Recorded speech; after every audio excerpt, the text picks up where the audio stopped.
Welcome to Boring Boris, History for Sleep.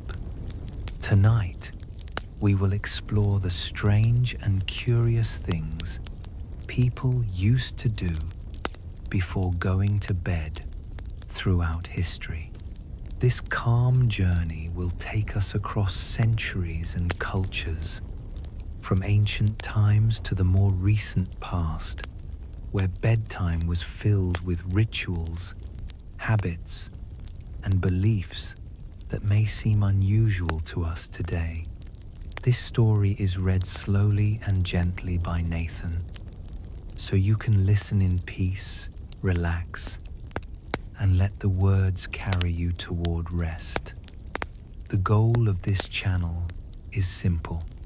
It is here for people who struggle with racing thoughts at night, or who simply enjoy calm storytelling as a companion before sleep.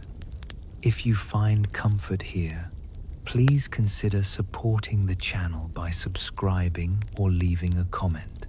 Even a few words let us know that these stories are helping people, and that makes it possible to continue creating more. So settle in, close your eyes if you wish, and allow the calm rhythm of history to guide you. Tonight we will see what people once believed, how they prepared for rest, and the curious ways they tried to welcome the night. This is not dramatic history, but quiet history, designed to ease your mind.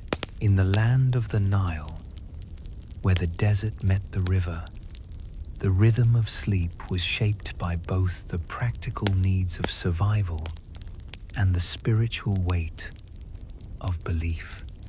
Ancient Egyptians did not think of night as simply a time to rest the body. They thought of it as a passage into a world where dreams could carry messages from the gods, and where unseen forces might threaten the soul if proper care was not taken. For the wealthy, sleep took place on wooden or stone bed frames raised from the ground. These beds were often slanted slightly, with a carved wooden headrest supporting the neck. At first glance, this might appear uncomfortable to modern eyes, but to Egyptians, the elevation was practical. It lifted the sleeper above crawling insects, and the headrest was believed to keep the body aligned so that the breath would flow without obstruction. The poor did not have such luxuries. They lay on mats woven from reeds or palm fibers spread directly on the packed earth.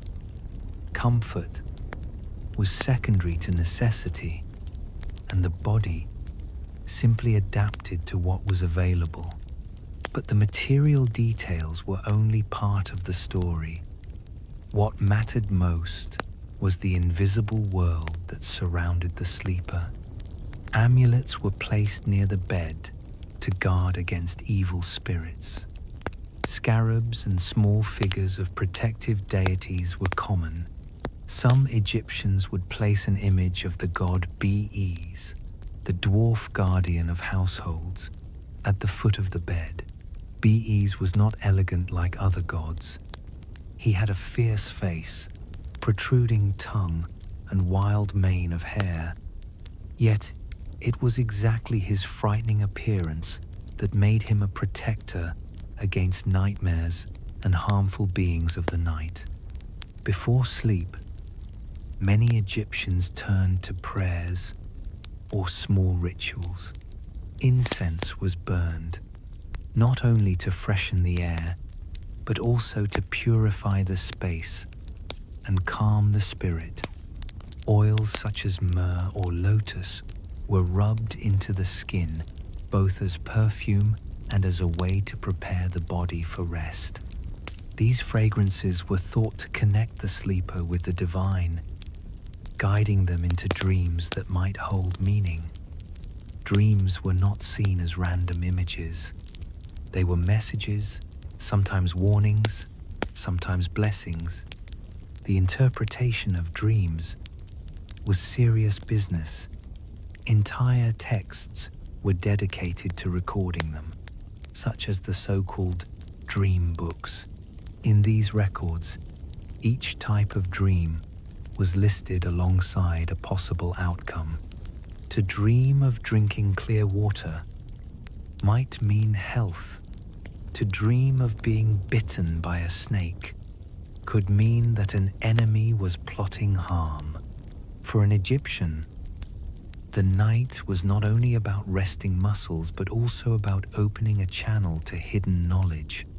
Households also thought of practical dangers. Mosquitoes and desert vermin were common, so netting or draped cloth was sometimes hung over sleeping areas. In larger homes, bedrooms were placed on upper floors to escape the heat and pests of the ground level. The position of the bed in relation to the household shrine was important too. People wanted to be near protective symbols even as they drifted into unconsciousness. Children were soothed with lullabies, though few written records survive of these songs. Mothers and grandmothers likely whispered prayers along with gentle melodies. In these moments, the line between spiritual protection and parental care blurred. A child's sleep was precious not only to the family, but also to the gods who watched over the household. What emerges from all this is an image of sleep that was both physical and sacred. To an Egyptian, to close the eyes at night meant stepping into a fragile state where the soul might wander, where forces could intrude, and where divine messages might arrive. Beds, amulets, incense, and oils were all small defenses and invitations at once. They defended the vulnerable sleeper from harm, and they invited the gods to speak through dreams.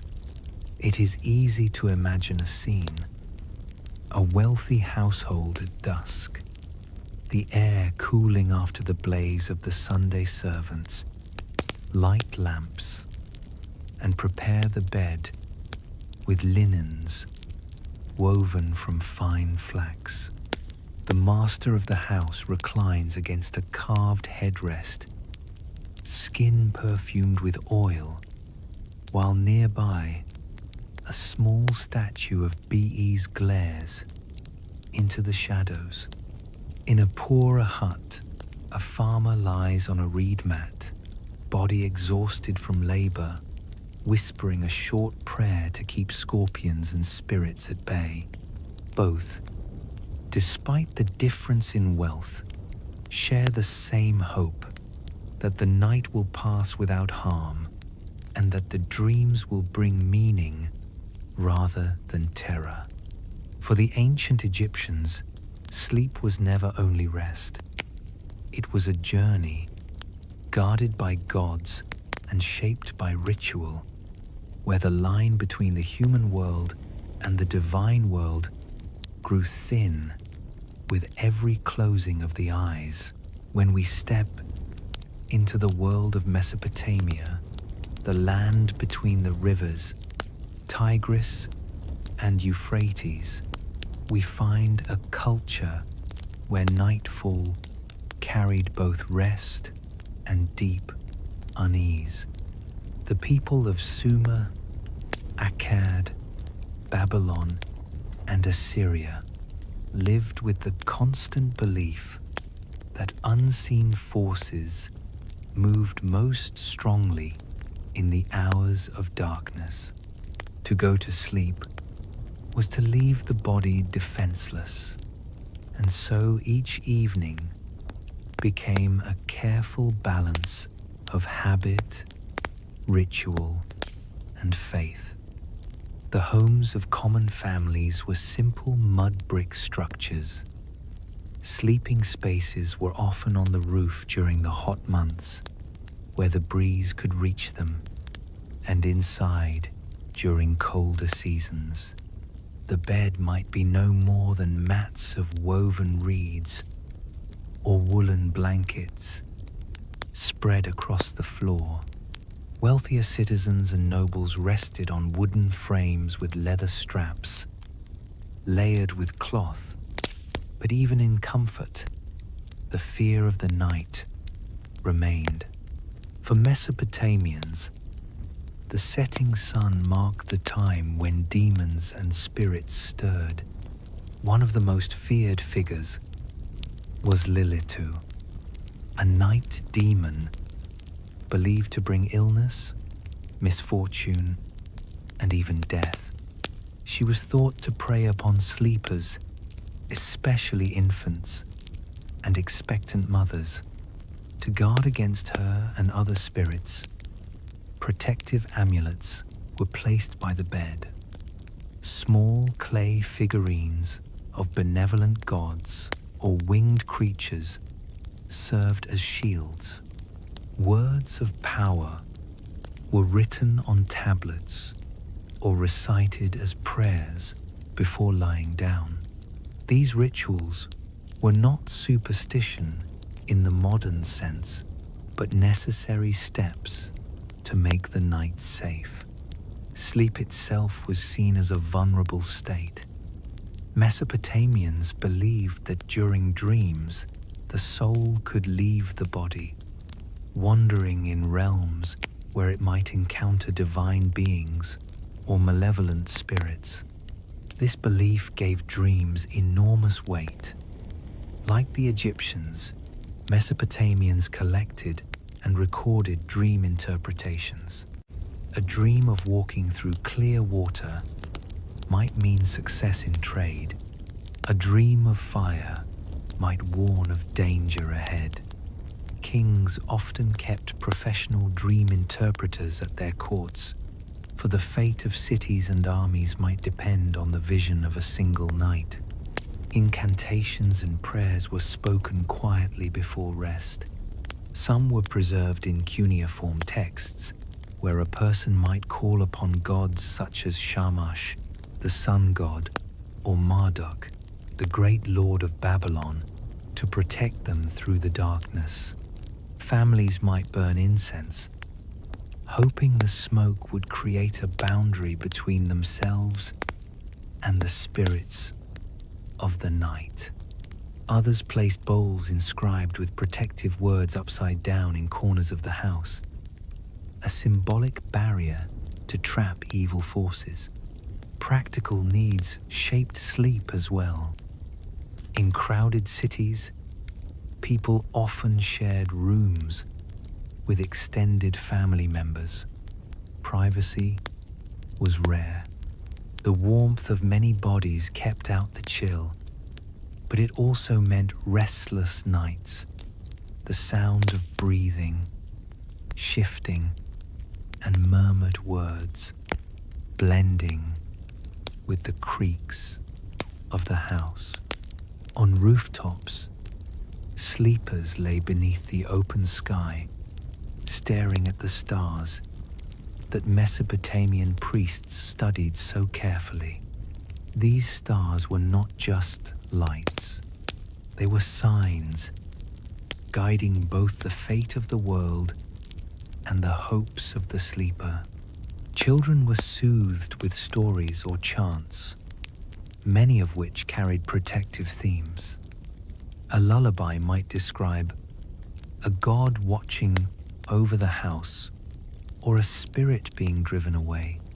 The words were both comfort and shield, a way for parents to push back against the unknown forces of the night.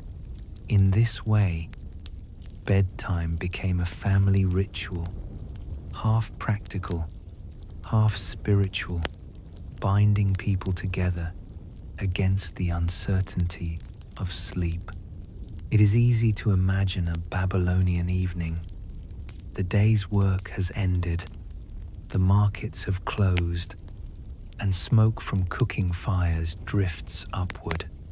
On a rooftop, a family prepares for night. Mats are laid out, children huddle close, and an elder murmurs a prayer into the gathering darkness. A small clay figurine of a protective god rests nearby, its features worn by time and touch.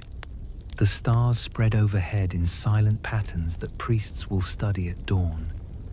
Beneath them, the family drifts into uneasy rest, each breath guarded by ritual, each dream watched by forces beyond their control. For the Mesopotamians, sleep was never neutral. It was a crossing into a realm where the soul might wander and where spirits could strike.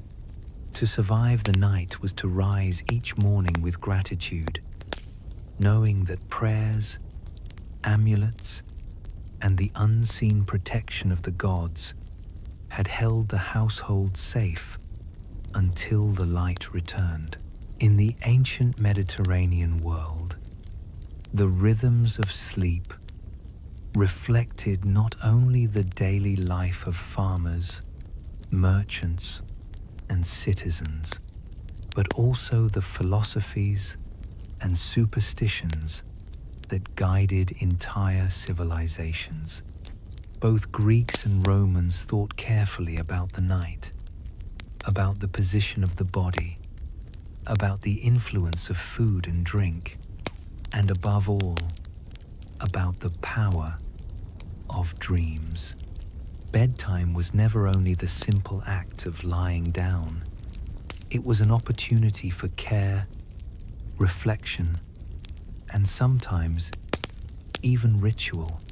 Greek households ranged from modest huts of farmers to villas of wealthy citizens. The poor often slept on mats or simple pallets stuffed with straw. The wealthy used wooden frames, stretched with leather straps, and covered with mattresses filled with wool or feathers. Sleep was usually communal. Families or servants often shared rooms, and privacy in the modern sense was rare. In warmer months, Greeks sometimes chose to sleep outdoors on rooftops where the air was cooler and the stars visible. Among the educated classes, theories about sleep were influenced by philosophy and medicine. Thinkers such as Aristotle wrote about sleep as a necessary balance for the body and the mind. Physicians of the Hippocratic tradition gave practical advice on how to prepare for rest. They recommended avoiding heavy meals late in the evening, as digestion was thought to disturb sleep and produce restless dreams. They also advised moderation in wine, which was considered both a comfort and a danger if taken in excess. The idea was to keep the body in harmony so that the sleeper might enjoy calm and healthy rest. Dreams held a central place in Greek thought. They were not dismissed as random, but seen as signs from the gods. Temples dedicated to Asclepius, the god of healing, welcomed visitors who sought cures through a practice called dream incubation.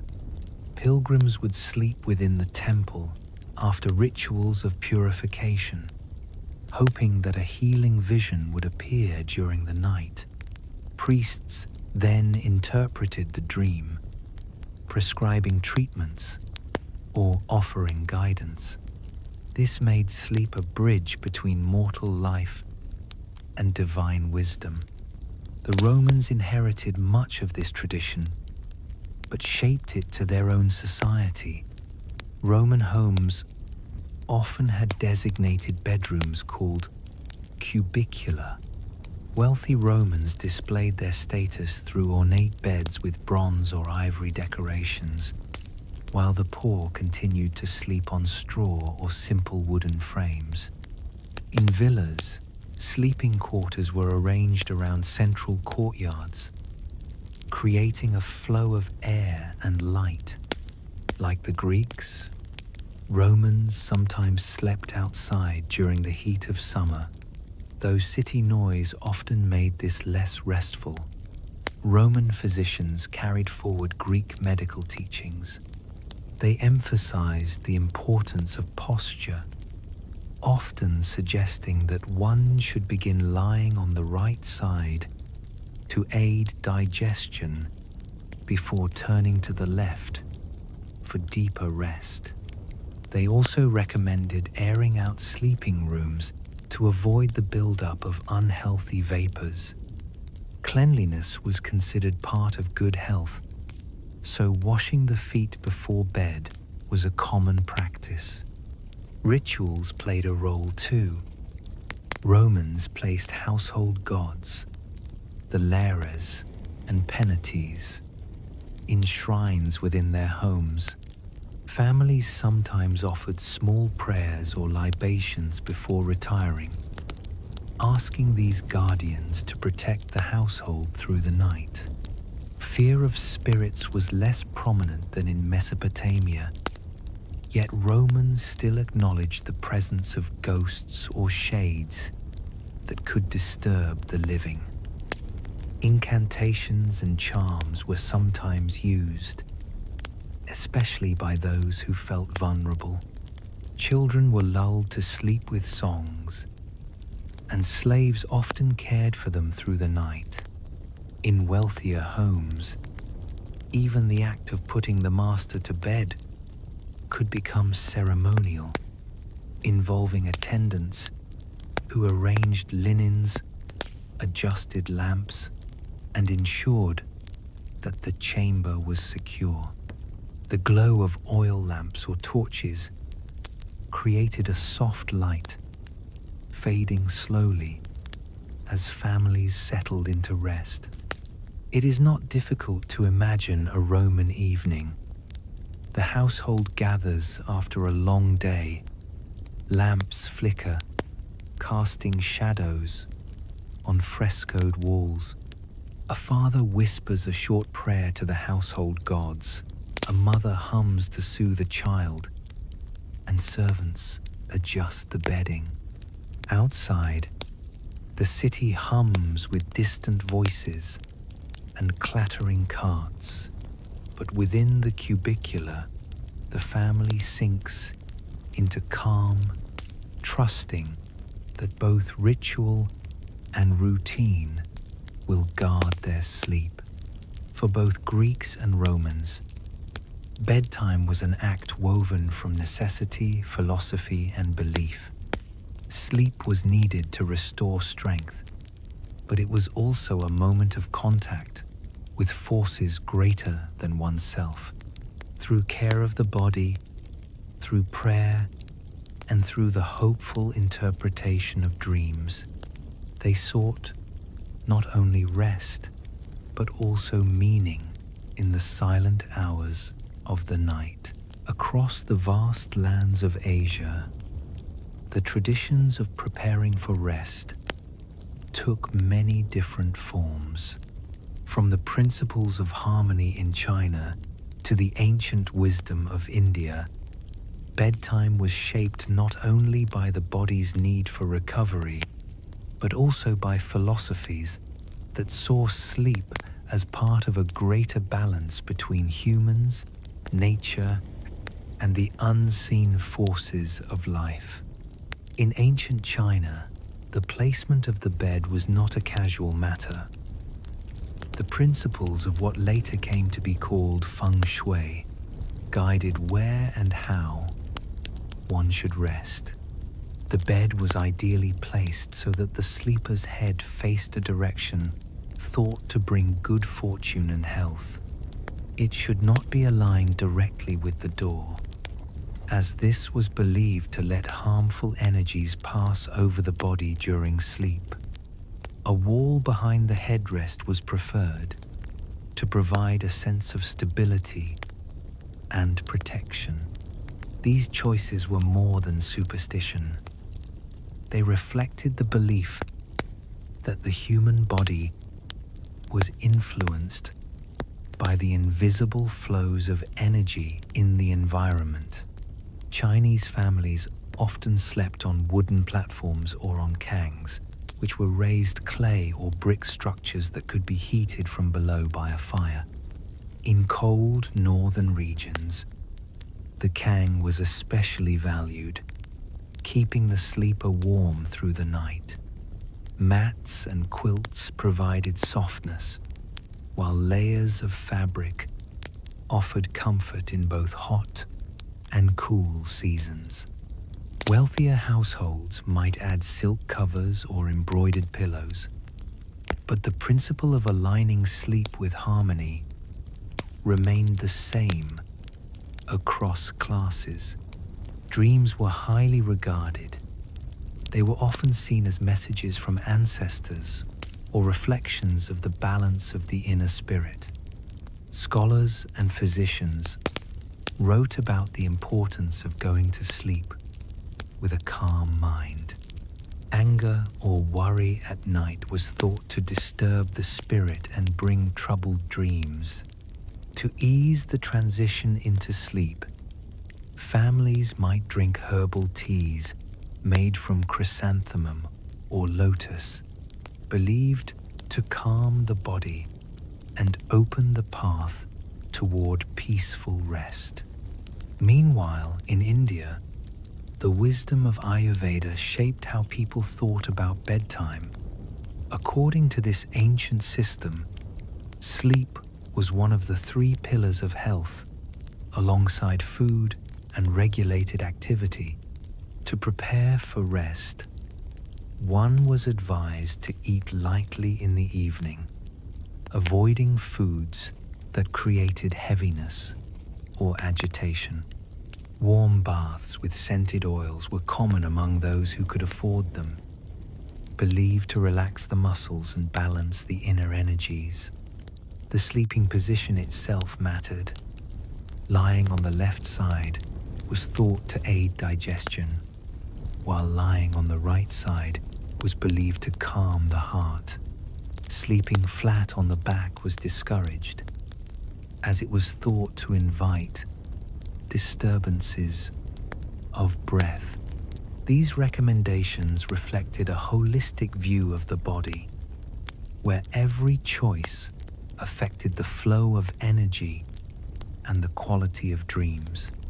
In many Indian households, sleep was a communal event. Families often shared spaces, with mats rolled out in the evening and stored away in the morning. This rhythm allowed homes to function flexibly, with the same rooms serving as dining area, meeting place, and sleeping quarters, depending on the time of day. The closeness of family members gave comfort and protection, and it reflected the belief that human life was deeply interconnected. Children were soothed with gentle songs or mantras. Some families lit small oil lamps before bed, not to brighten the room, but to honor deities and bring spiritual safety through the night.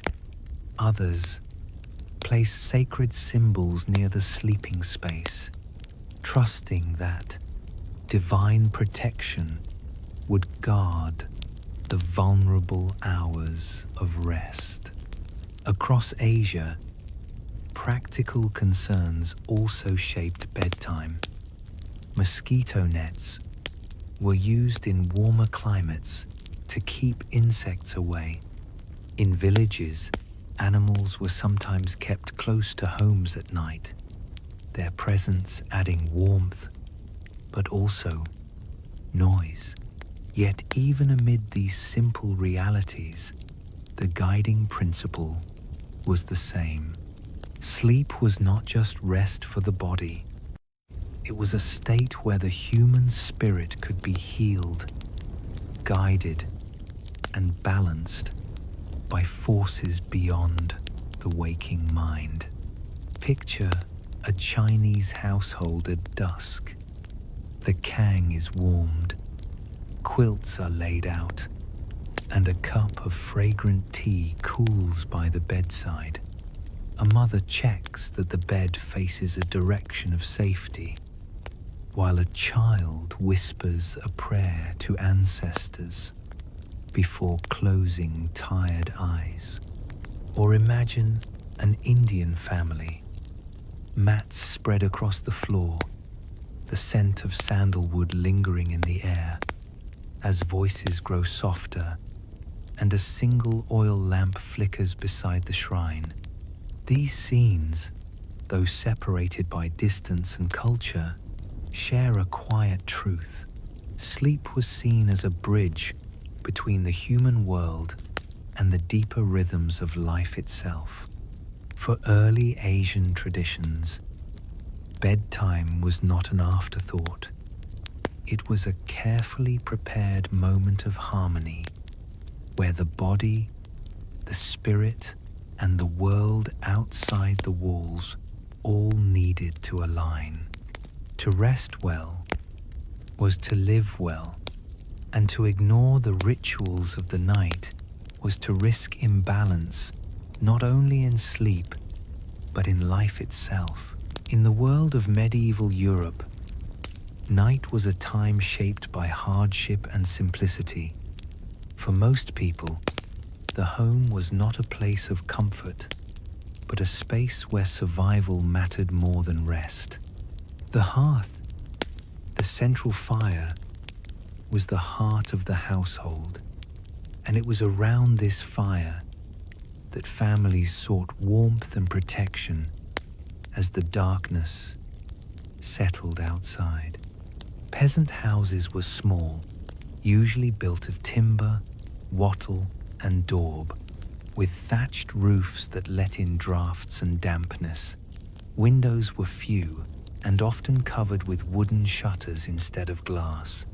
In winter months, the cold was severe, so the hearth served as both kitchen and bedroom. Families gathered near the fire, sometimes stretching out on benches, straw pallets, or even the bare earth to capture as much heat as possible.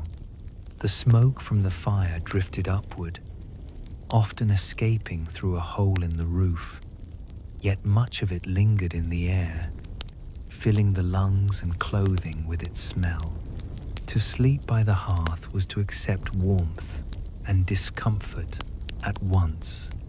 Beds, where they existed, were crude wooden frames stuffed with straw, hay, or reeds. The straw was rarely changed, and so it carried the scent of the animals that provided it and the dust of daily life. Wealthier peasants might cover the straw with a coarse sheet of linen, but most lay directly upon it. Fleas and lice were constant companions, and scratching in the night was as common as turning over. In these conditions, rest was not deep or luxurious, but a pause in the endless labor of life. Families often slept together in the same space. Parents, children, and sometimes even animals shared the warmth of the hearth. Privacy was unknown. The bodies of loved ones pressed close in the darkness gave reassurance against the threats outside the door. Wolves, thieves, and spirits were all imagined dangers of the night, and to sleep in company was to feel safer. The sound of breathing, murmured prayers, and the crackle of fire became the rhythm of rest. The hearth itself carried symbolic weight. Fire was life.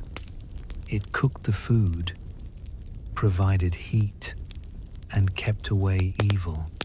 Before sleeping, many families offered short prayers as they banked the fire, covering it with ash so that it would smolder until morning. This simple act was both practical and sacred. To let the fire die completely was a risk, for relighting it could be difficult, but to keep it burning was also a way of keeping the household soul alive through the night. In towns, conditions were not much better. Houses were crowded close together, and narrow streets echoed with noise even after dark. Sleep was often broken by shouts, bells, or the barking of dogs. For city dwellers, the hearth was smaller, but the need for warmth and companionship was the same. Rooms were shared by apprentices, servants, and family members, all pressed into a single space. Children were lulled with simple songs or the telling of saints' stories. Mothers might whisper prayers to protect them from nightmares, which were thought to be sent by demons or restless spirits. Charms, crosses, or small relics were placed near beds as a shield against harm.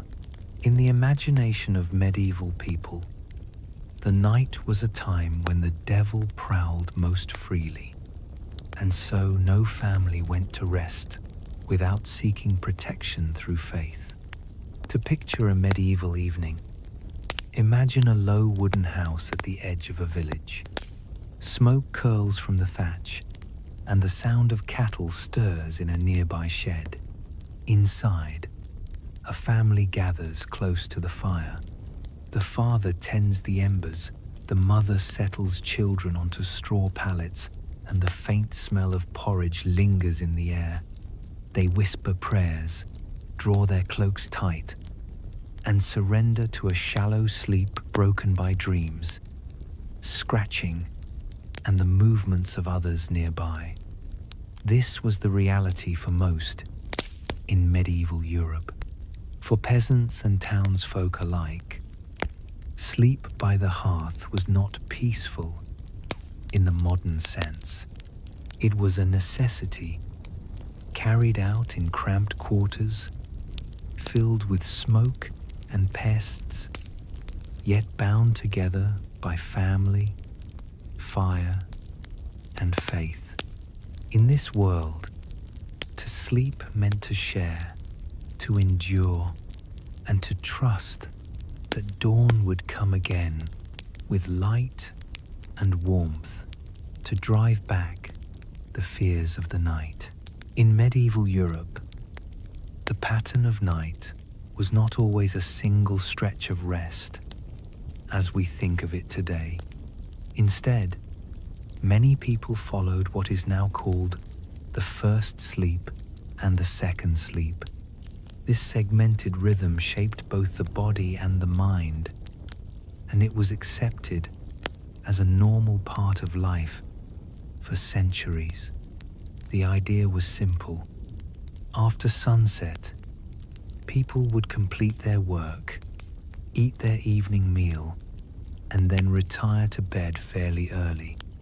They would sleep for several hours, usually until around midnight. This was known as the first sleep. After waking, they did not immediately return to slumber. Instead, there was a period of wakefulness that lasted for an hour or more. Families used this quiet time in many ways. Some prayed, some tended small household tasks, and others spoke with neighbors or family members. Only after this interval would they return to bed for what was called the second sleep, which carried them until dawn. Evidence for this practice comes from many sources. Medieval texts and diaries describe the first sleep and the second sleep as if everyone understood them. Legal records mention crimes committed in the hours between the two sleeps. Even medical writers referred to the waking period as a healthy and expected rhythm for the body. The night was not a block of silence, but a pattern of rest, activity, and rest again. During the waking period, prayers were common. The church encouraged devotion in these quiet hours, and monks in monasteries structured their lives around the division of the night. Families in villages might gather around the hearth, speaking in low voices, sharing stories, or checking on animals. In towns, people sometimes visited neighbors or even conducted business under lamplight. For couples, the time between sleeps was considered a natural moment for intimacy. In many ways, this midnight interval was as important to daily life as the work carried out under the Sunday. Why did this rhythm exist? One reason was the absence of artificial light. With only candles or small lamps, evenings grew dark quickly and people went to bed soon after sunset. But the body, after several hours of rest, often woke naturally in the deep of night. Instead of fighting this wakefulness, medieval people embraced it. They accepted that sleep came in two parts, and the space between became a time for reflection and quiet action. The experience of dreams was also shaped by this pattern. People often remembered dreams from the first sleep and reflected on them during the waking period. Some sought to interpret these dreams, believing they carried messages or warnings. Others prayed during the interval, asking for protection before returning to rest. The second sleep, which carried them into the morning, was often described as deeper and more peaceful, as though the body surrendered more completely after the midnight pause. Picture a small medieval cottage. A family sleeps in the glow of the hearth, wrapped in blankets of wool and linen. After some hours, the father stirs, then the mother, then the children. The fire is checked, embers stirred, and a pot of water placed to warm. Quiet prayers are whispered in Latin or in the local tongue. Outside, the village lies still, though here and there lights flicker as other families also rise for the waking hour.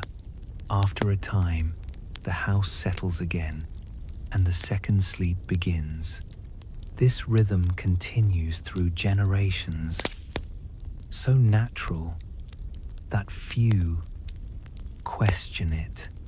By the 17th and 18th centuries, the pattern began to fade. With the spread of street lighting, improved candles, and later oil lamps, people stayed awake later into the evening. Bedtime shifted closer to midnight, and the long block of single sleep gradually replaced the old two-part rhythm. Yet for much of medieval Europe, the first sleep and the second sleep were a defining feature of the night, a reminder that human rest has always been shaped by culture as much as by biology. For those who lived in that time, the night was not a simple stretch of unconsciousness. It was a sequence of stages, each with meaning. The first sleep gave the body rest. The waking hour gave space for prayer, reflection, and connection. The second sleep brought renewal and the promise of dawn. In this way, the people of medieval Europe lived by a rhythm of night that seems strange to us today, but was once the ordinary heartbeat of life in the dark. The life of a medieval monk was ruled not by the sun or the body's desires, but by the strict rhythm of prayer and discipline. To enter a monastery was to surrender personal freedom, and even sleep was subject to the order of the bell. Monastic nights show us how devotion reshaped the natural human rhythm, turning hours of rest into a cycle of worship and vigilance. Most monasteries followed a set of rules known as the Rule of Saint Benedict, written in the 6th century. These rules outlined the hours when monks should rise, pray, and rest. The night was divided by bells that called the community to the divine office, a series of prayers and chants offered at fixed times. Monks rarely enjoyed an unbroken night of sleep. Instead, they learned to rest in shorter intervals, waking often to sing psalms in the cold silence of the chapel. In the early part of the night, monks might have 2 or 3 hours of rest before the bell rang for the service called matins. This was often held around midnight or slightly later. The sound of the bell would echo through the stone halls, rousing the brothers from their beds. They rose quietly, wrapped in simple woolen habits, and made their way to the church by lamplight. The air was cold, sometimes freezing, and the effort of rising from sleep was itself a form of sacrifice. In the chapel, they chanted psalms and read passages of scripture. The voices of the community rose together in the darkness, filling the stone walls with solemn sound. For monks, this was not an interruption, but a holy duty. To pray in the middle of the night was to share in the eternal vigilance of the angels, standing watch while the world lay in slumber. After matins, there might be another period of reading or silent meditation before the monks returned to their dormitory for a second interval of sleep. The dormitory itself was a long hall lined with simple pallets or narrow wooden frames. Privacy did not exist. Each monk had a small space, sometimes only a straw mattress with a blanket, and all slept side by side. The dormitory was often connected directly to the church by a stairway, so that the brothers could move quickly at the sound of the bell. In winter, the cold was intense, for fires were rarely allowed in sleeping quarters. The discipline of enduring discomfort was seen as a way to strengthen the spirit. Beyond matins, other hours of prayer also interrupted the night. Lauds, another service, was sung at dawn, so the monks rose again before sunrise. Between these times, sleep was scattered and shallow, shaped more by the rhythm of devotion than by the needs of the body. The day that followed was equally strict, filled with work, study, and more prayers. Rest was secondary to duty, and fatigue was considered part of the sacrifice of monastic life. Despite the hardship, Many monks recorded that these nights carried a strange peace.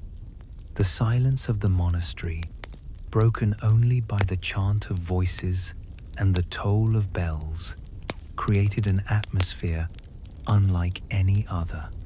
Dreams were sometimes seen as temptations or distractions, and monks were warned not to place too much importance on them. Instead, the night was valued as a time to stand, watch, to remain alert in spirit, even as the body longed for sleep. To picture such a night, imagine a stone abbey set in a valley. The world outside lies in darkness, but within, a bell sounds. Monks stir from their narrow beds, feet cold on the stone floor. They move silently, habits brushing against the walls, until they gather in the chapel. The candles flicker, smoke drifts upward, and the sound of chanting begins. When the prayers end, they return to their dormitory, lying down once more in silence. Their sleep is brief, for soon the next bell will call them again. For the monks of medieval Europe, sleep was never entirely their own. It belonged to the community and to God. The night was broken into fragments, each one filled with prayer, sacrifice, and obedience.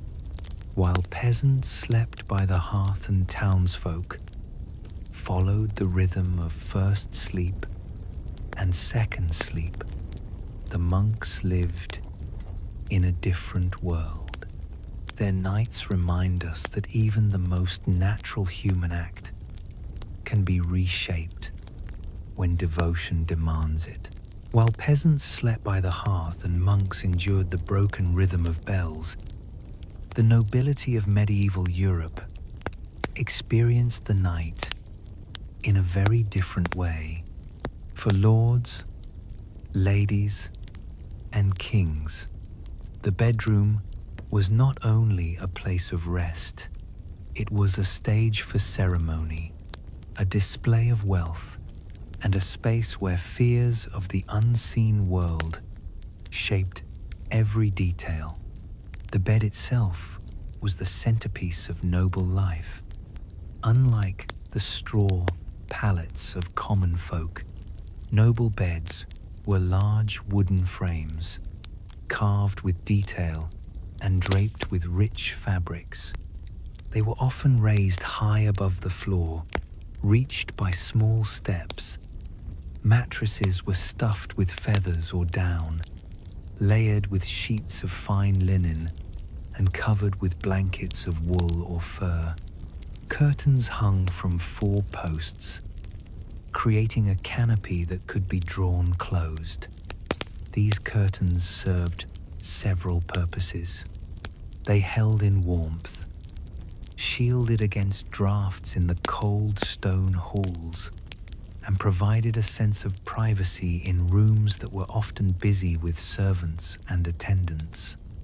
To sleep in such a bed was both luxury and ritual. Lords and ladies rarely retired alone. Servants helped prepare the chamber, arranging linens, warming sheets with hot stones, and checking that no unwanted drafts or pests disturbed the space.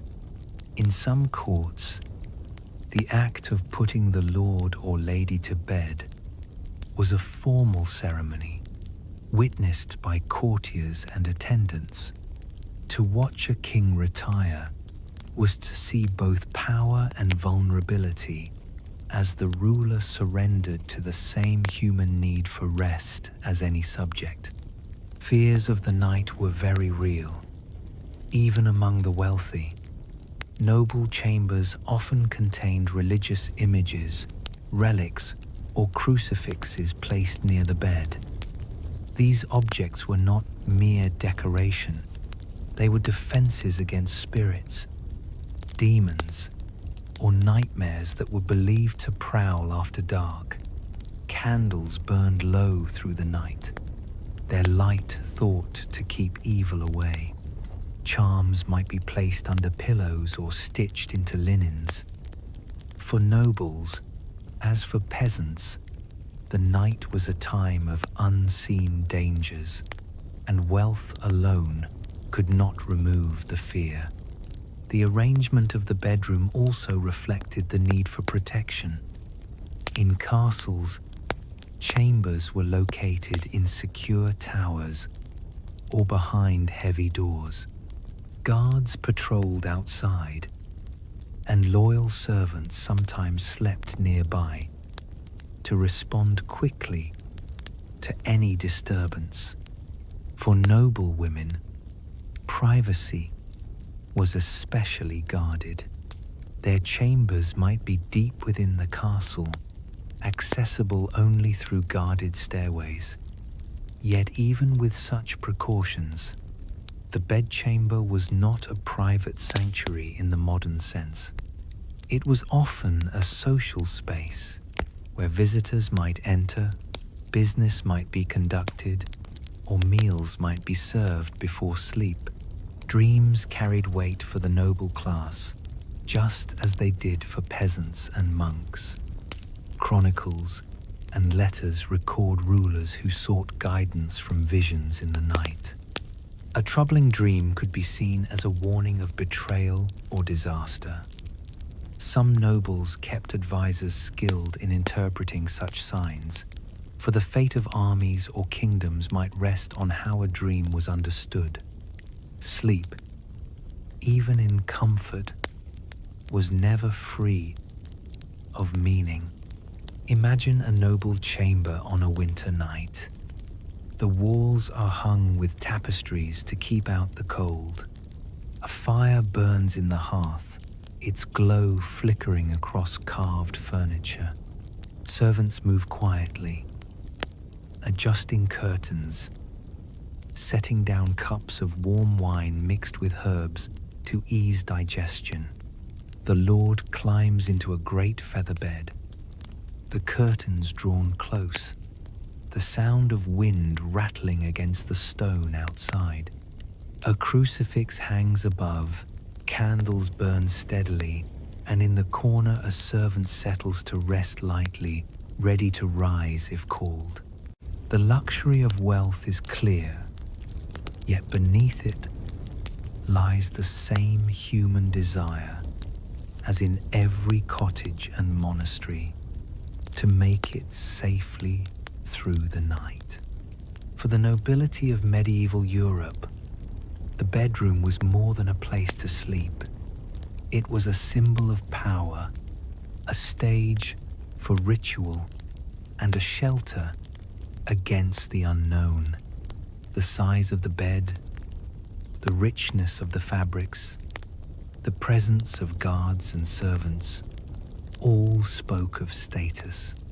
But the whispered prayers, the protective charms, and the fear of what the dark might hold reveal a truth shared across all classes.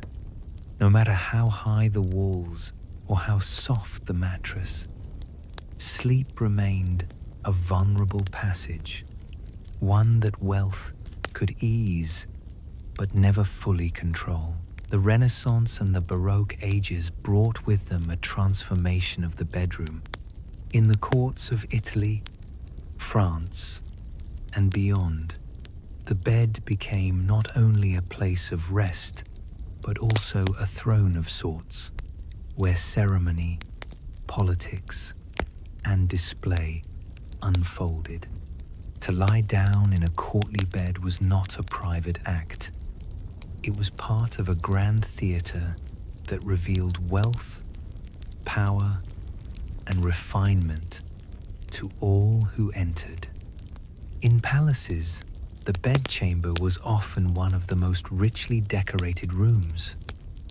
Walls were lined with tapestries woven with scenes of myth or history, both to impress visitors and to keep out the cold. ceilings were painted with images of gods or angels, creating the sense that sleep itself was watched over by divine eyes.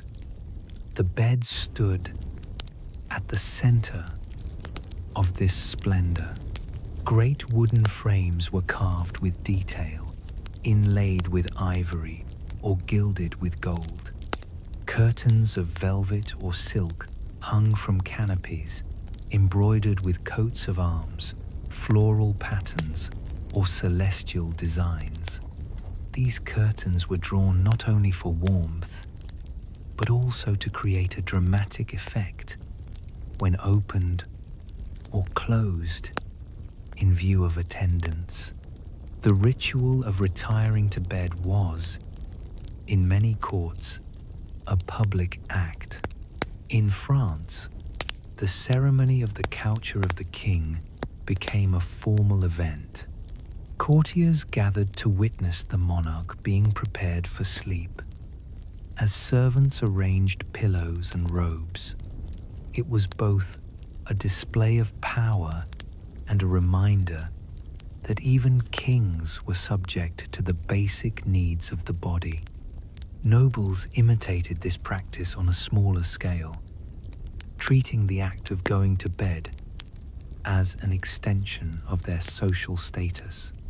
For aristocrats, comfort was abundant. Mattresses were stuffed with feathers and layered with fine linens. Quilts and blankets of silk or fur added both warmth and beauty. Perfumed sachets were placed among the sheets to create a pleasant scent. Servants warmed the bed with pans of glowing coals, ensuring that the chill of stone halls did not disturb the night. Sleep was wrapped in softness, yet the bedroom remained a space of formality as much as intimacy. At the same time, fears of the night did not vanish.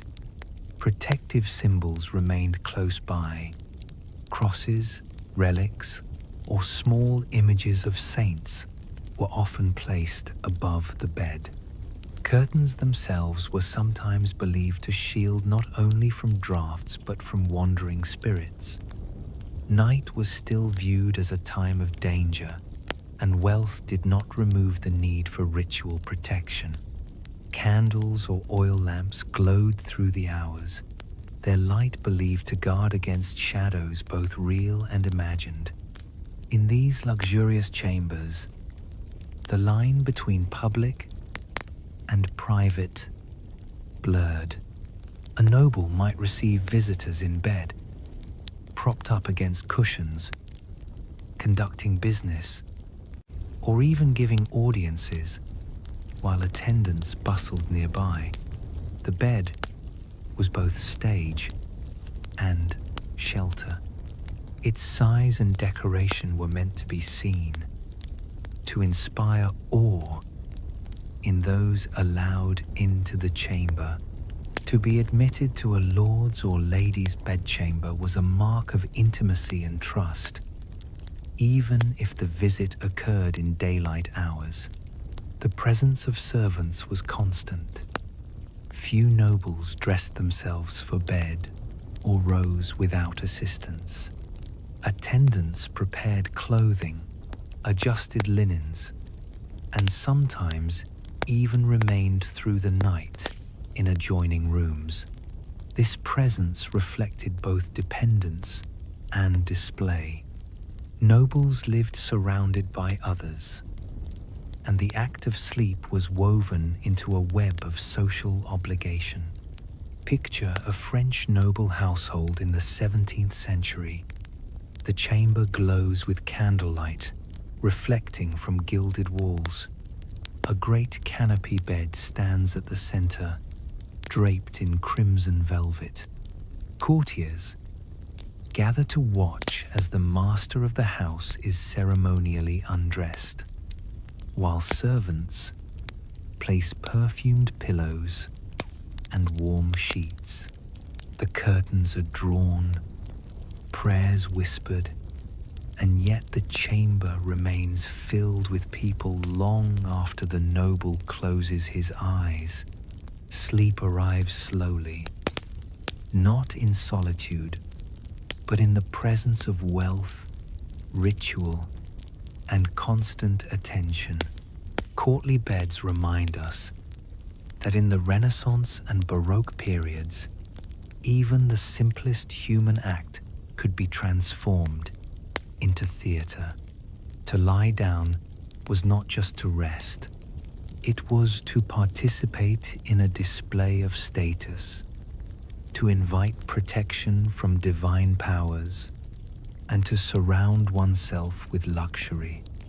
In these chambers, sleep was no longer a private necessity. It was a performance carried out beneath silk curtains and golden carvings, where every breath and every gesture reflected a world obsessed with ceremony and display.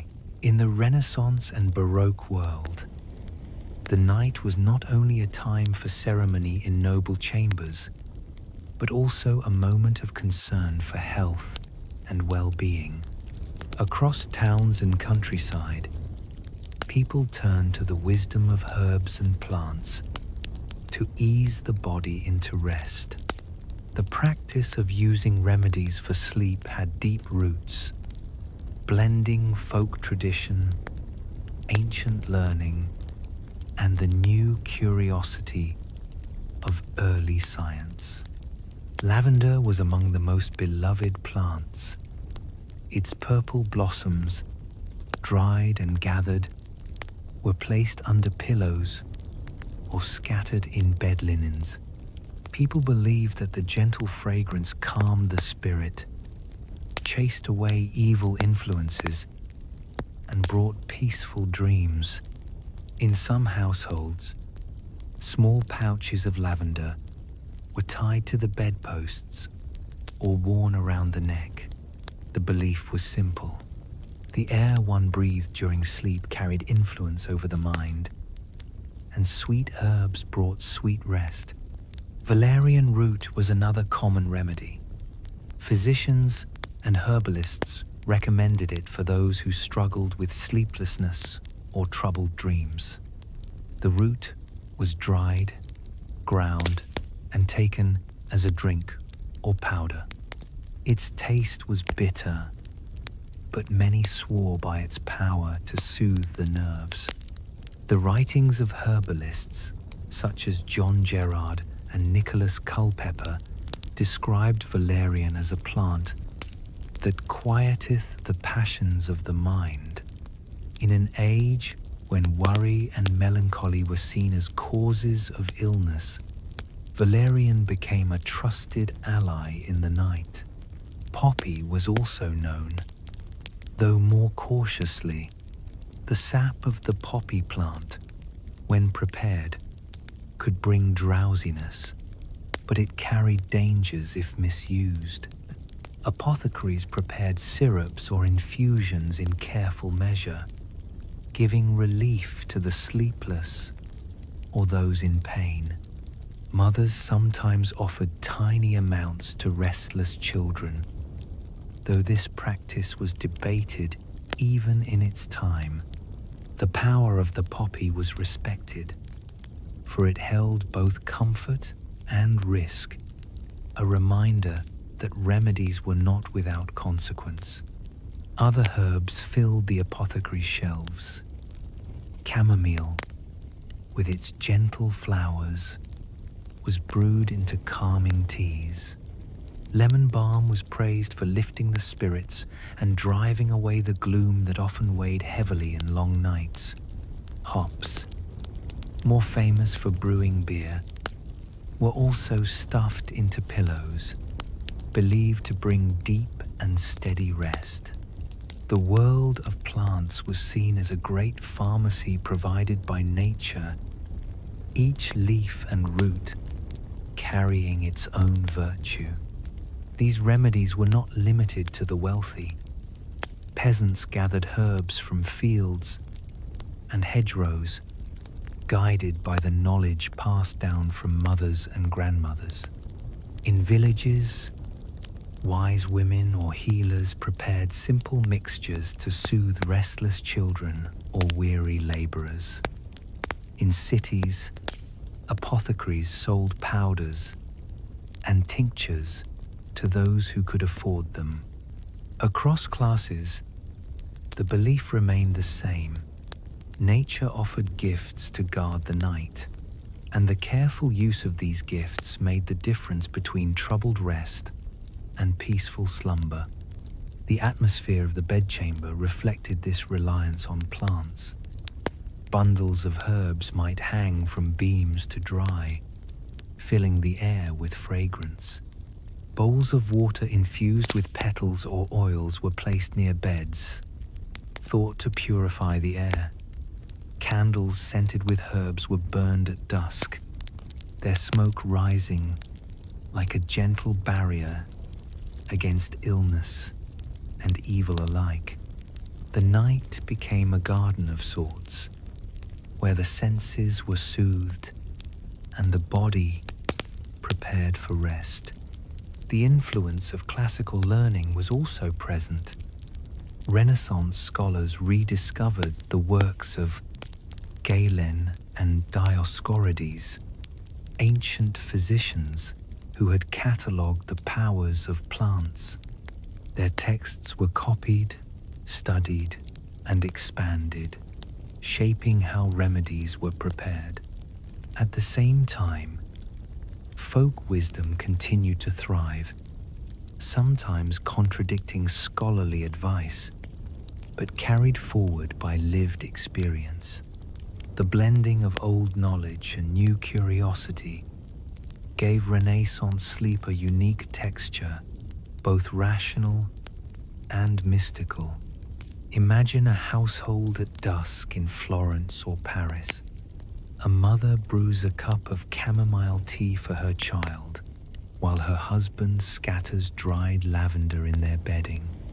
In the corner, a small vial of syrup from the apothecary rests on a shelf, brought out when restlessness grows too great.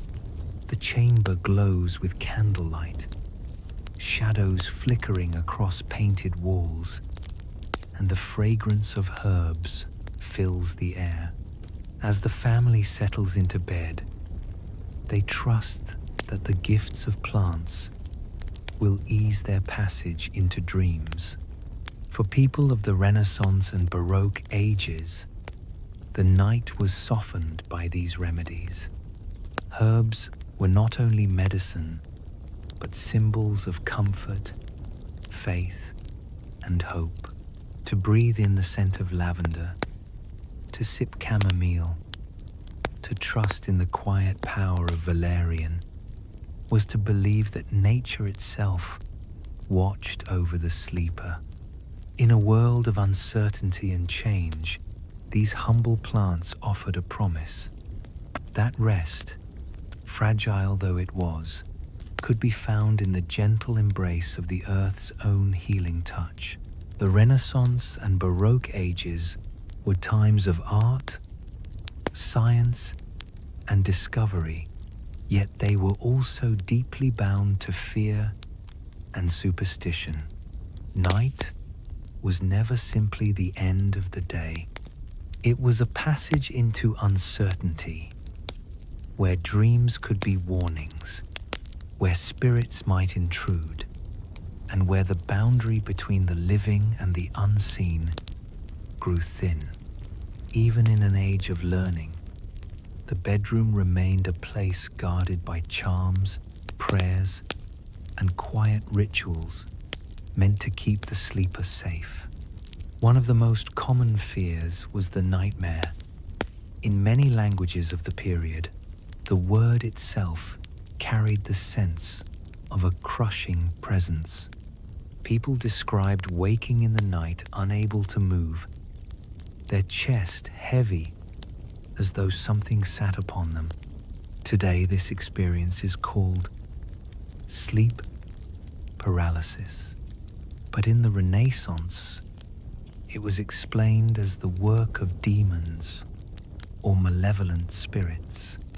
The incubus and the succubus were said to visit sleepers, pressing down upon their bodies, stealing their strength, and even tempting them into sin. Such stories filled both scholarly texts and popular imagination, reminding people that the bed was not free of danger. To guard against these unseen visitors, many placed protective objects near the bed. Crosses were hung above pillows, relics of saints rested on shelves, and rosaries were kept close at hand. In some regions, people stitched small charms into their linens, believing that a holy name sewn into the fabric could repel spirits. Herbs such as rosemary or rue were also scattered, thought to purify the air and drive away evil influences. For many, these protections were as important as blankets or pillows. Dreams themselves carried weight far beyond mere imagination. A pleasant dream might be seen as a blessing, while a troubling dream could stir deep anxiety. Families sometimes sought the advice of priests or wise women to interpret their visions. Books of dream interpretation circulated widely, offering explanations for images that appeared in sleep. To dream of water might mean fortune. To dream of fire might mean conflict. Even educated nobles paid attention to their dreams, treating them as messages from beyond. Superstitions extended to the very structure of the bed. In some households, it was believed unlucky to place the bed so that the feet pointed directly toward a door. This position was called the coffin pose, for bodies of the dead were carried feet first from their homes. To sleep in that position was thought to invite death or misfortune. Others avoided mirrors in bedchambers, fearing that a soul might become trapped in the reflection during sleep. Curtains around beds were not only for warmth but also for spiritual defense, enclosing the sleeper like a protective cocoon. Children were especially vulnerable in the eyes of parents. Lullabies often contained protective words as much as soothing melodies. Mothers traced signs of the cross over infants before laying them down. Small amulets, shaped like animals or saints, were tied to cradles, acting as guardians through the night. These practices reveal how deeply fear of the unseen shaped family life. Sleep was not trusted to nature alone. It required constant effort to keep danger at bay. Even the wealthy, with their luxurious beds, remained anxious about the night. A noble might lie beneath silk curtains embroidered with gold, yet still place a relic beside the pillow. Scholars debated the nature of dreams. Physicians wrote about the causes of nightmares, but ordinary people continued to believe that spirits prowled the darkness. The Renaissance was a time of reason, yet reason lived side by side with dread. Imagine a chamber in Venice or Madrid. The bed glows with candlelight, curtains drawn tight. A cross hangs above, a pouch of herbs rests under the pillow, and a small charm is stitched into the sheet. Outside, the city is alive with music and voices, but within the chamber the night feels heavy. A sleeper stirs, struggling with a dream, feeling the weight of something unseen. They wake, clutching a rosary, whispering a prayer into the silence. Only then do they close their eyes again, trusting that the protections will hold until dawn. For people of the Renaissance and Baroque ages, superstition was not an embarrassment. It was survival. Night was a realm where the soul might wander, where demons might press upon the chest, where dreams could decide the fate of the day to come. To guard against these dangers, people surrounded themselves with symbols of faith and fragments of hope. In the flickering light of candles, they faced the night with fear and with courage, trusting that the morning would bring safety once more. The Renaissance was an age of rediscovery. Ancient texts of medicine and philosophy were copied, translated, and debated.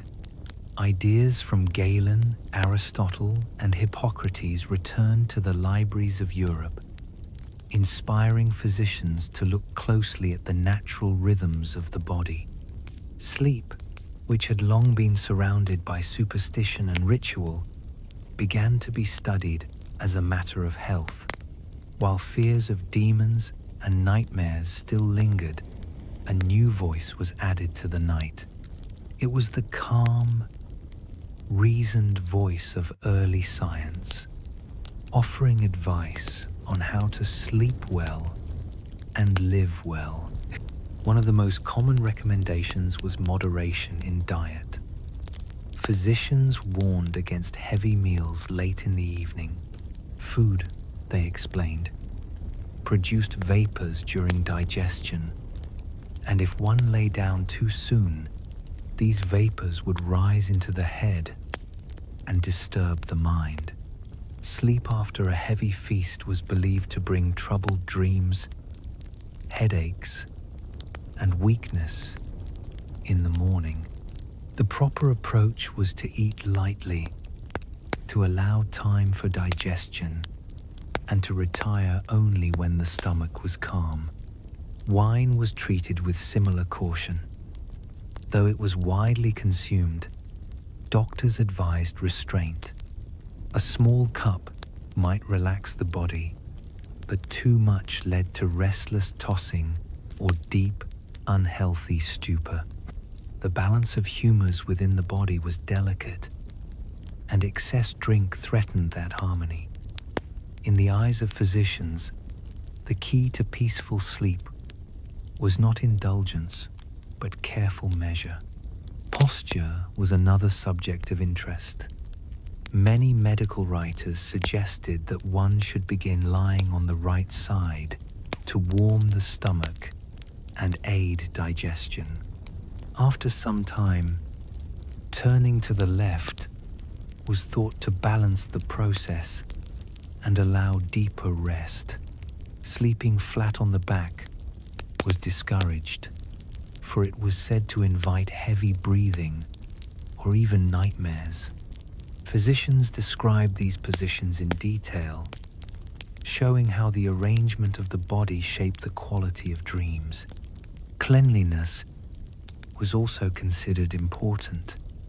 Bathing before bed was praised as a way to calm the body and clear the pores. Washing the feet in warm water was a common practice, believed to draw down heat from the head and ease the mind. Fresh linens were recommended, for stale bedding was thought to carry unhealthy vapors. In noble houses, servants changed sheets often and perfumed them with herbs, not only for comfort, but for health. Air quality mattered as well. Physicians warned against sleeping in rooms that were too closed, where smoke or foul air might gather. Windows were small in medieval houses, but in the Renaissance some were opened before bed to let in fresh air. The idea that circulation of air supported health was gaining strength. The night was not only spiritual but physical, and the environment of the chamber was as important as the prayers said within it. Dreams, too, were reconsidered. While many still turned to priests or dream books for interpretation, physicians argued that dreams often reflected the state of the body. A dream of fire might not be a warning from beyond, but the result of fever. A dream of water might come from an overfull bladder. This more practical view did not erase superstition, but it added another layer of understanding. Sleep was a mirror of health, as well as a window to the divine. The influence of these teachings spread slowly, carried in manuscripts, lectures, and later printed books. Wealthy families could consult learned physicians, while common folk relied on folk wisdom. Yet the principles of moderation, cleanliness, and posture began to reach broader society. Even those who still feared spirits or clutched charms at night might also wash their feet or adjust their sleeping position in hopes of better rest. Picture a household in Florence or London. A scholar reads by lamplight, finishing a modest meal before retiring. He closes his book of Galen, washes his feet in warm water, and lays down on his right side, repeating the advice of physicians. In the next room, a servant spreads fresh linen scented with herbs, trusting that both nature and discipline will bring calm dreams. Outside, the city is alive with music, debate, and discovery. But within the chamber, early science has joined the ancient struggle for peace in the night. For the Renaissance and Baroque world, the science of sleep was only beginning. It did not erase fear or superstition, but it offered another way to think about the night. To eat lightly, to drink with care, to rest in proper posture, and to keep the air and linens clean. These were not charms or prayers, but practices rooted in observation. In this way, the night became not only a realm of mystery, but also a field for reason, where the human body itself was studied as carefully as any star in the sky. The 19th century brought enormous change to the world, and nowhere was this more visible than in Victorian England. The rise of industry reshaped not only cities and work, but also the most private hours of life. Night, once marked by candles and silence, was transformed by gas lamps, factory whistles, and the pressing rhythm of modern time.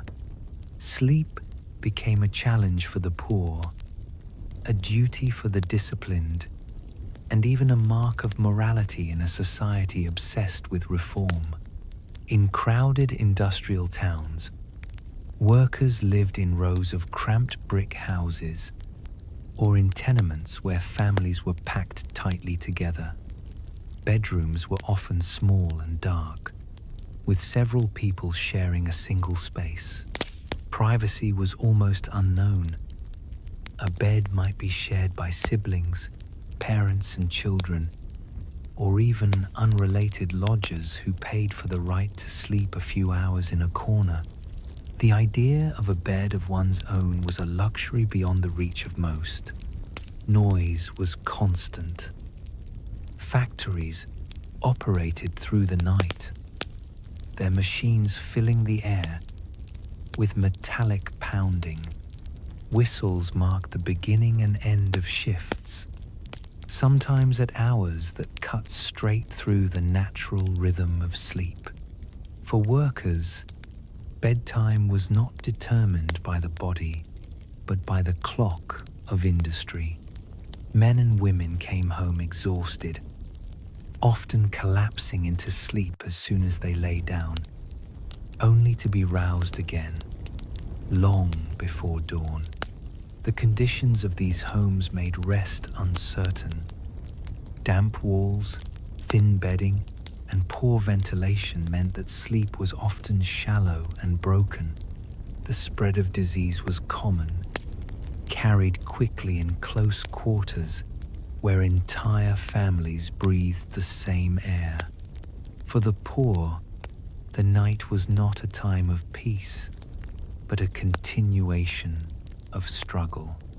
To close one's eyes was to escape, if only briefly, the endless demands of labor and poverty.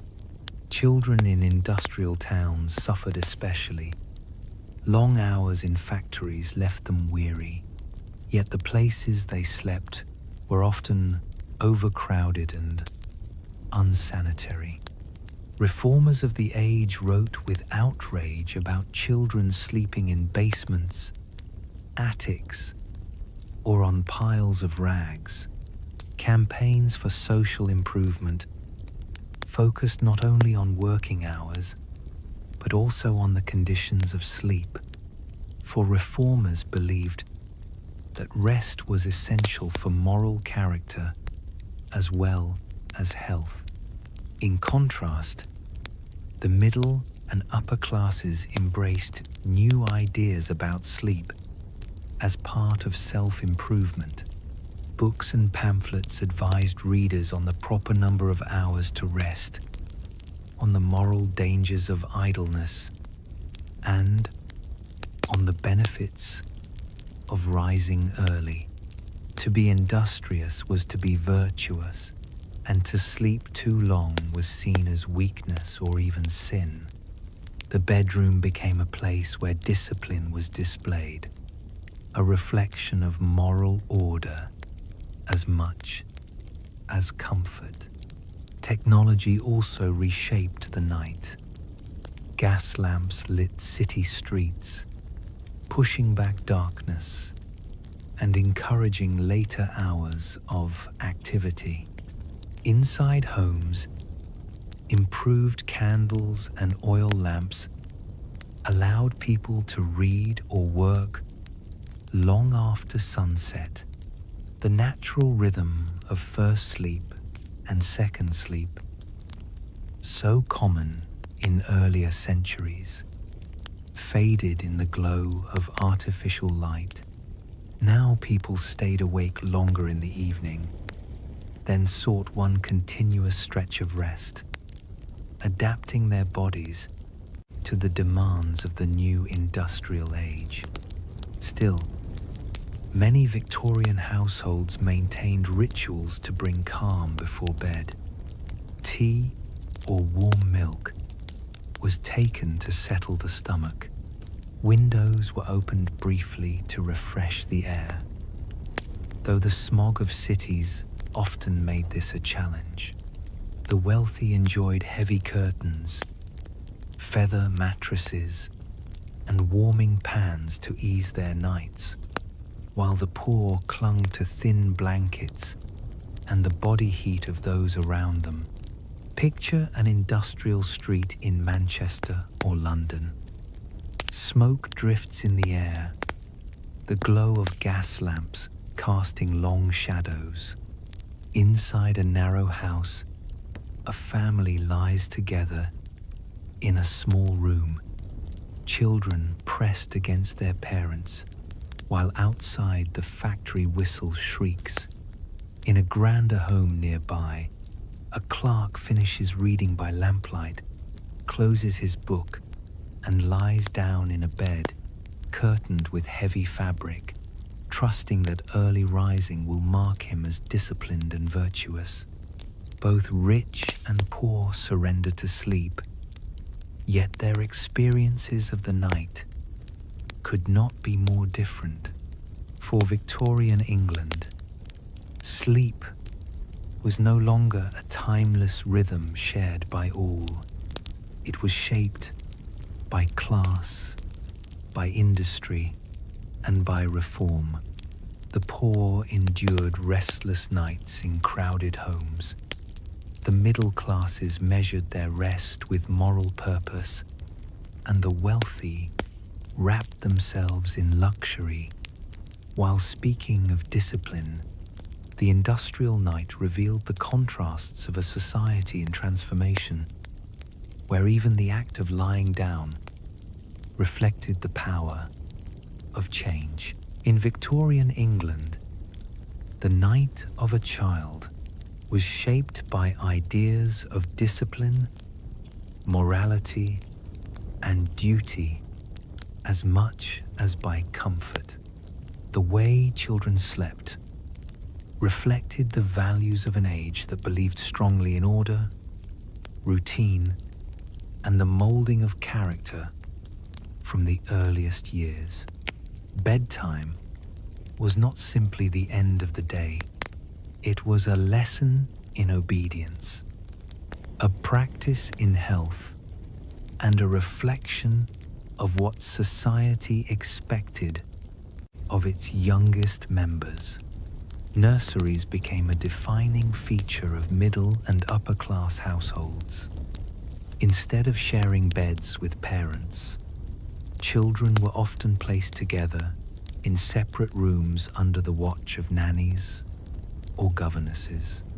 These nurseries were furnished with small beds or cribs, sometimes decorated with cheerful prints or toys, but they were also strictly ordered spaces.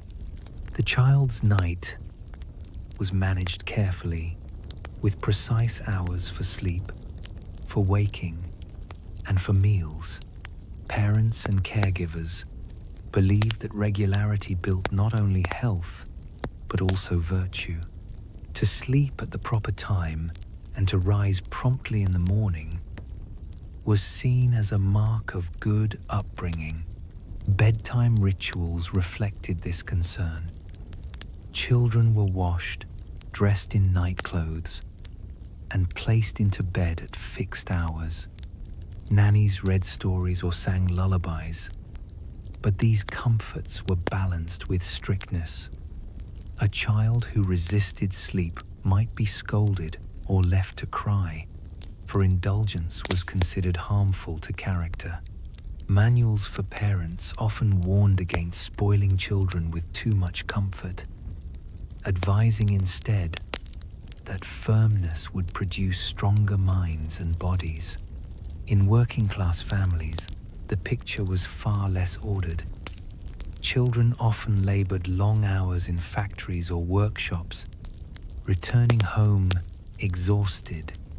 Many shared beds with siblings, sometimes 3 or 4 to a mattress, or slept on piles of rags in corners of crowded rooms. Privacy was non-existent, and rest was broken by noise, illness, or hunger. Reformers wrote with alarm about these conditions, pointing out that children deprived of proper sleep grew weak, sickly, and prone to vice. Campaigns for child welfare included not only schooling and limits on labor, but also attention to the simple right of children to rest. Fears and superstitions still touched the nights of Victorian children. Parents often placed religious symbols near beds, believing that prayers or charms guarded against nightmares. Nightmares were taken seriously, sometimes thought to be signs of spiritual struggle or illness. A child's cries in the night drew swift attention, though the response might be discipline rather than comfort. To shape a child into a moral adult meant teaching them to master fear as well as fatigue. At the same time, literature of the age reflected both tenderness and warning. Stories told at bedtime carried lessons, fairy tales often mixed wonder with caution, teaching obedience through the fate of disobedient characters. The nursery rhyme Rockabye Baby, with its image of a cradle falling, was typical of the mixture of comfort and unease that surrounded Victorian childhood. Sleep was sweet, but it was also a time when danger was imagined, and children were taught to trust in both family and faith for protection. Among wealthier families, science and medicine also entered the nursery.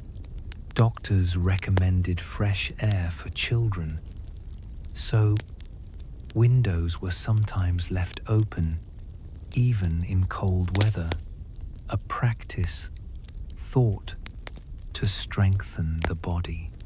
Simple meals before bed were encouraged, while sweets were discouraged as unhealthy. Some parents believed that the position of sleep mattered, instructing children to lie straight and avoid curling, as posture was linked to growth. In these details, the influence of health reform touched even the smallest beds. Picture a nursery in a Victorian townhouse. The fire glows in a grate. Shadows flicker across wallpaper patterned with flowers.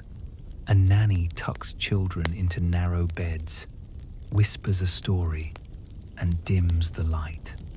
In another part of the city, a child in a tenement falls asleep in a room filled with siblings, the air heavy with smoke, dreams broken by the noise of the street. The gap between rich and poor shaped every part of childhood, and sleep was no exception. For Victorian children, night was both refuge and lesson. In the nursery, it was discipline and routine, a path to forming character. In the factory worker's home, it was exhaustion and survival. Across all classes, however, the child's night reflected the values of an age that believed strongly in shaping the future through the smallest habits of the present. To rest was not simply to grow strong. It was to be prepared for the role society demanded when morning came. In Victorian England, the bed was not simply a place to rest the body. It became a symbol of wealth, morality, and refinement. The size, style, and placement of the bed revealed much about a household's values and ambitions. For an age so deeply concerned with appearances and social standing, even the act of lying down was bound up with status. Among the upper and middle classes, bedrooms grew more elaborate than ever before. The bed stood at the center of this transformation. 4 poster frames, often carved from dark woods such as mahogany, were draped with heavy curtains and layered with quilts, pillows, and feather mattresses. These beds were not only for sleep but also for display. Guests might be shown into a bedroom as proof of refinement, just as they might be shown fine china or polished furniture in the parlor. To own a great bed was to proclaim both prosperity and good taste. The materials used reflected wealth. Sheets of linen or cotton were considered proper, while the finest homes boasted embroidered fabrics or lace. Blankets of wool or fur added comfort during cold winters. Decorative headboards were carved with floral patterns or biblical scenes, turning the bed into a work of art. Even the choice of color carried meaning. Dark woods and rich fabrics suggested gravity and dignity, while lighter shades spoke of refinement and purity. For women, the bedroom was often described as the moral center of the home. Advice manuals urged women to keep their sleeping quarters spotless, orderly, and inviting, for this reflected the character of the family as a whole. A disordered bed was seen as a sign of laziness or vice. To maintain a clean and well-arranged bedroom was part of the ideal of womanly virtue. Thus, the bed carried not only physical comfort, but also moral weight. The growing importance of separate bedrooms also reflected changes in society. Among the wealthy, it became increasingly common for husbands and wives to sleep in different chambers, each with their own elaborate bed. This practice was not necessarily a sign of coldness, but rather of refinement and status. To have multiple chambers showed prosperity, and it allowed for greater privacy in an age that valued propriety. Servants moved between rooms, carrying warming pans for sheets or arranging linens, turning the preparation for sleep into a daily ritual of service and display. Even in middle-class homes, the bed was carefully chosen to show respectability.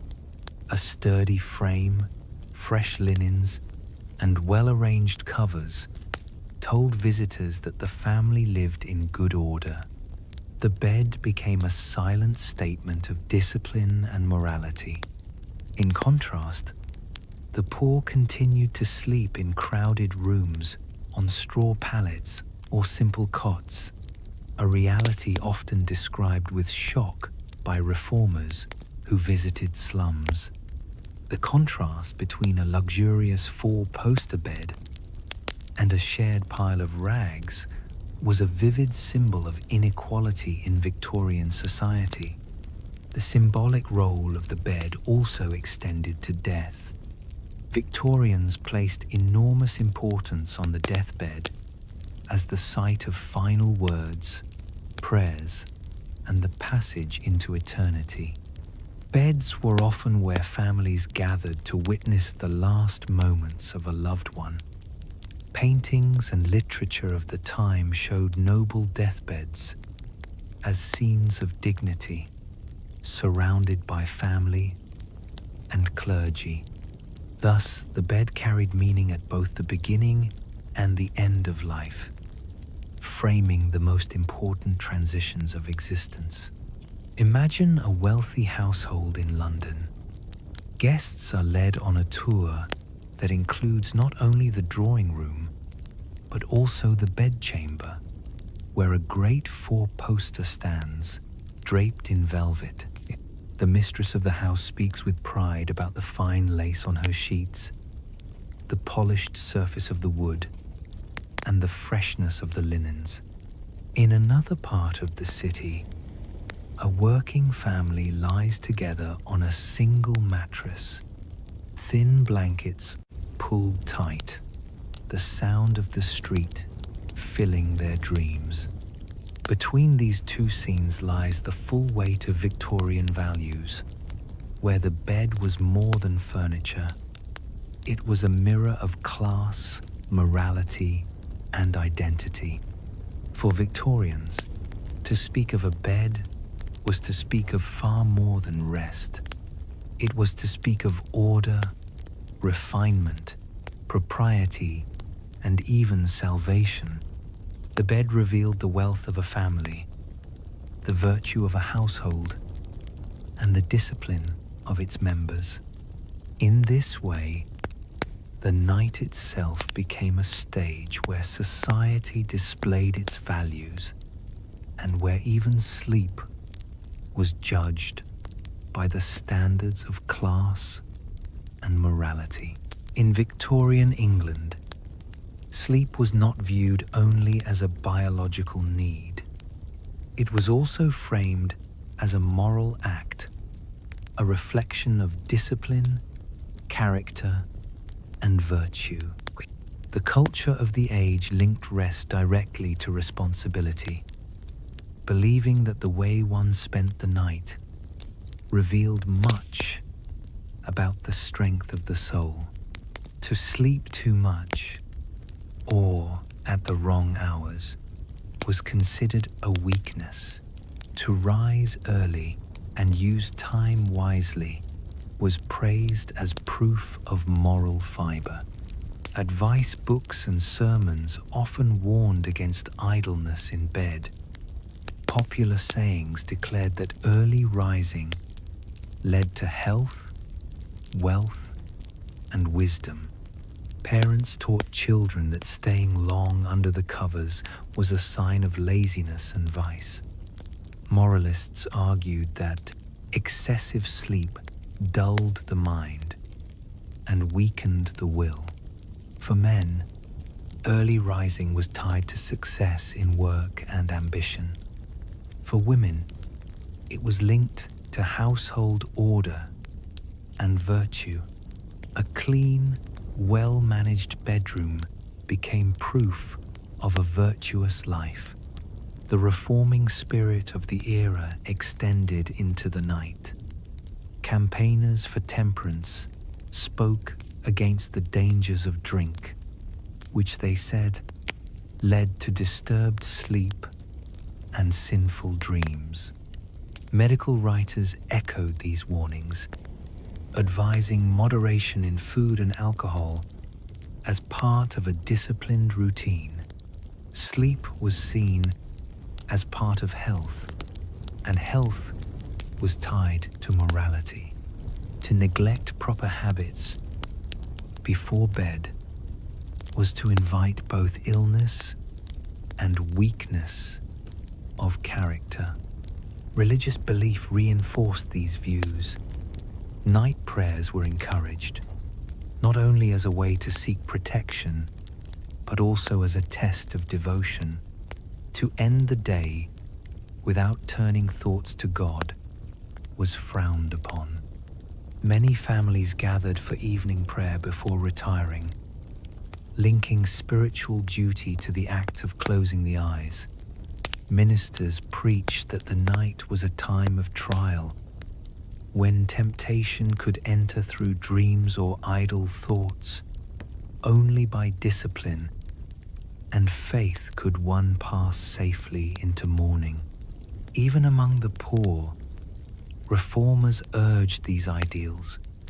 Pamphlets distributed in cities told working families that order in sleep was as important as order in work.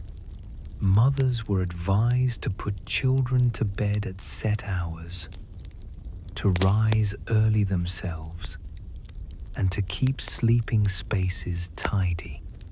The moral message was clear. Poverty could be endured with dignity only if discipline ruled the household, even in the night. Science also played a role in reinforcing morality. Physicians studied the effects of sleep on the body and warned that irregular habits led to weakness. Some recommended exactly 7 or 8 hours of rest, while others insisted that 6 was enough for a strong character. Numbers mattered less than the principle. Sleep was to be measured, controlled, and respected, never indulged. Too much or too little was considered dangerous not only to health, but to virtue. Literature of the time reflected this moral view. Stories praised figures who rose early to labor, showing them as models of industry and success. Characters who overslept were mocked as foolish or corrupt. Children's books taught that sloth was a sin, and that good boys and girls went to bed on time and rose with the Sunday. The message was repeated across culture. To waste the night was to waste life itself. Picture a Victorian household. A mother checks the nursery, ensuring that children are asleep at the proper hour. A father finishes his reading, extinguishes the lamp, and offers a short prayer before bed. The chamber is orderly, the bed neatly arranged, the curtains drawn. In another street, a reformer lectures to workers that good sleep and early rising are the path to respectability. In both scenes, sleep is more than rest. It is a reflection of duty and a measure of worth. For Victorians, morality and sleep were bound together. To lie down was not only to restore the body, but to demonstrate self-control. To rise early was to prove virtue.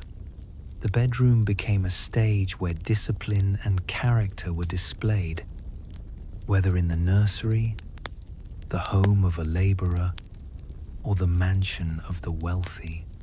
In this way, even the quiet hours of the night were drawn into the great Victorian effort to measure, reform, and guide every part of human life.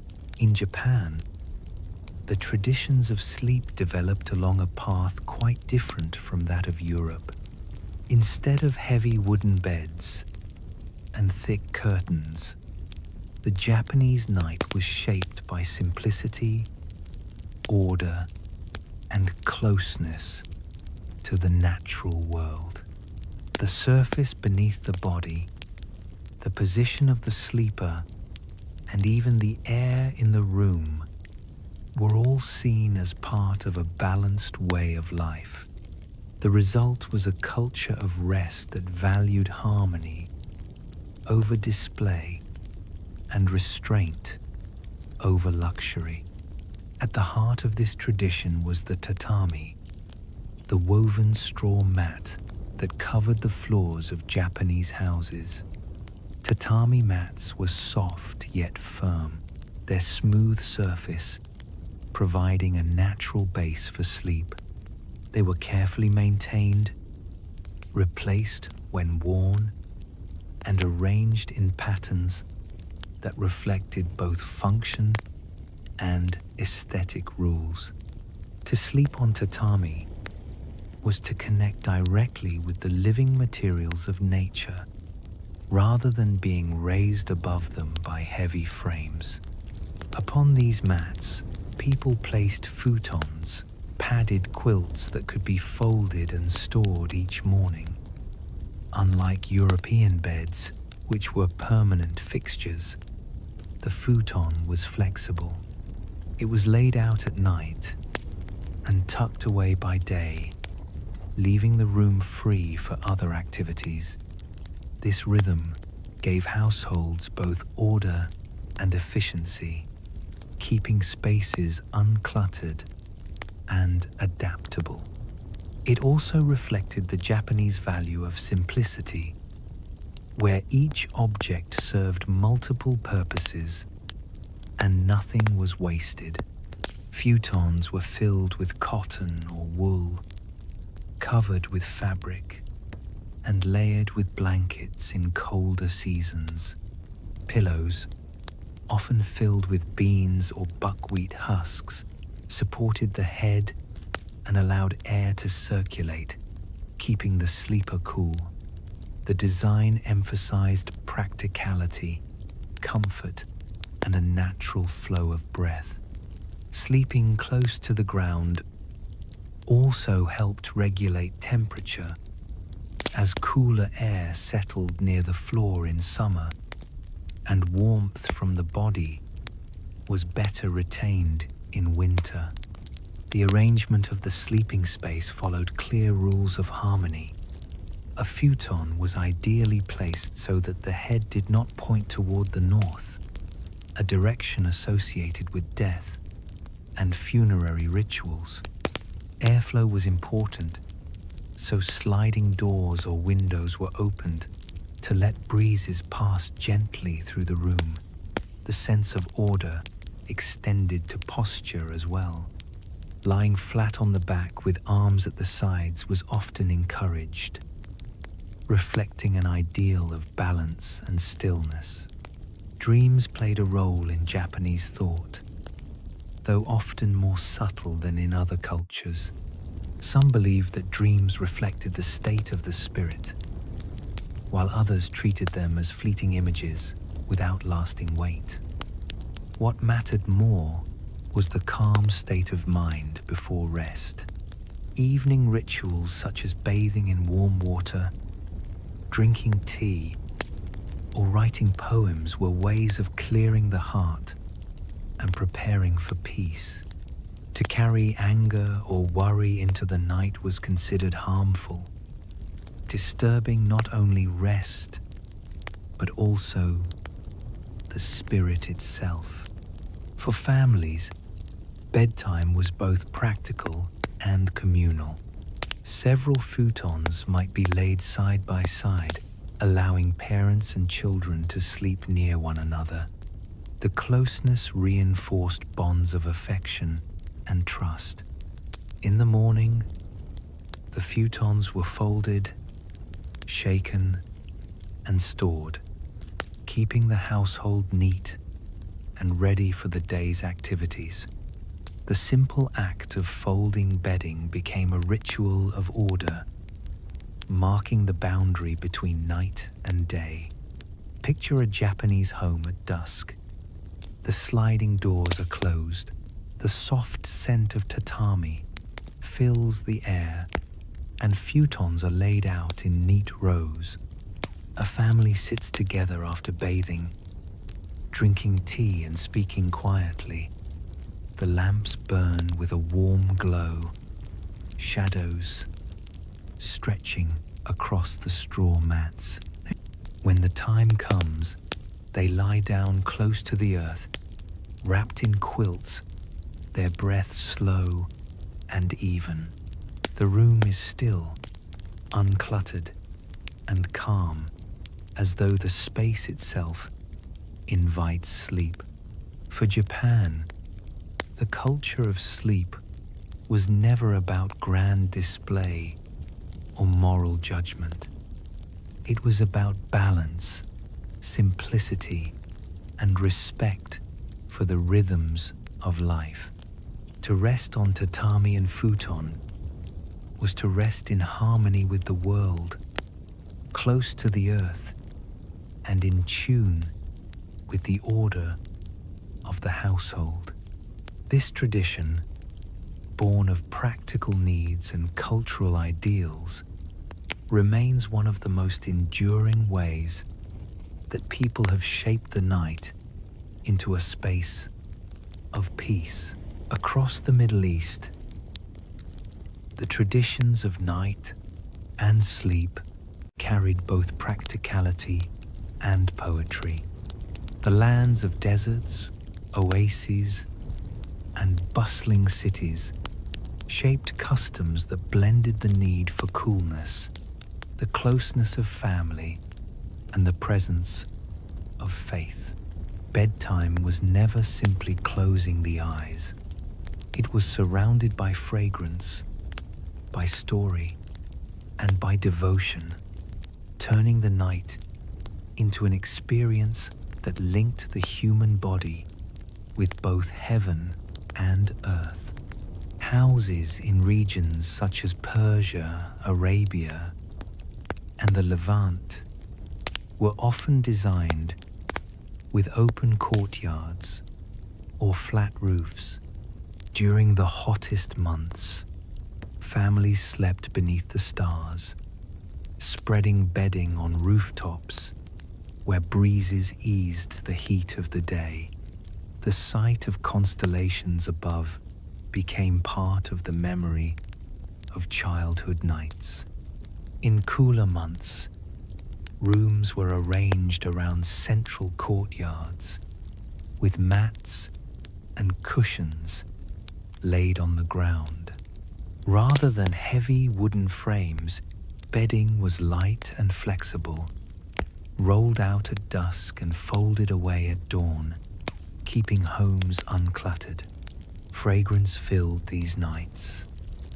Incense of frankincense or myrrh was burned to purify the air, and rosewater was sprinkled on bedding or skin.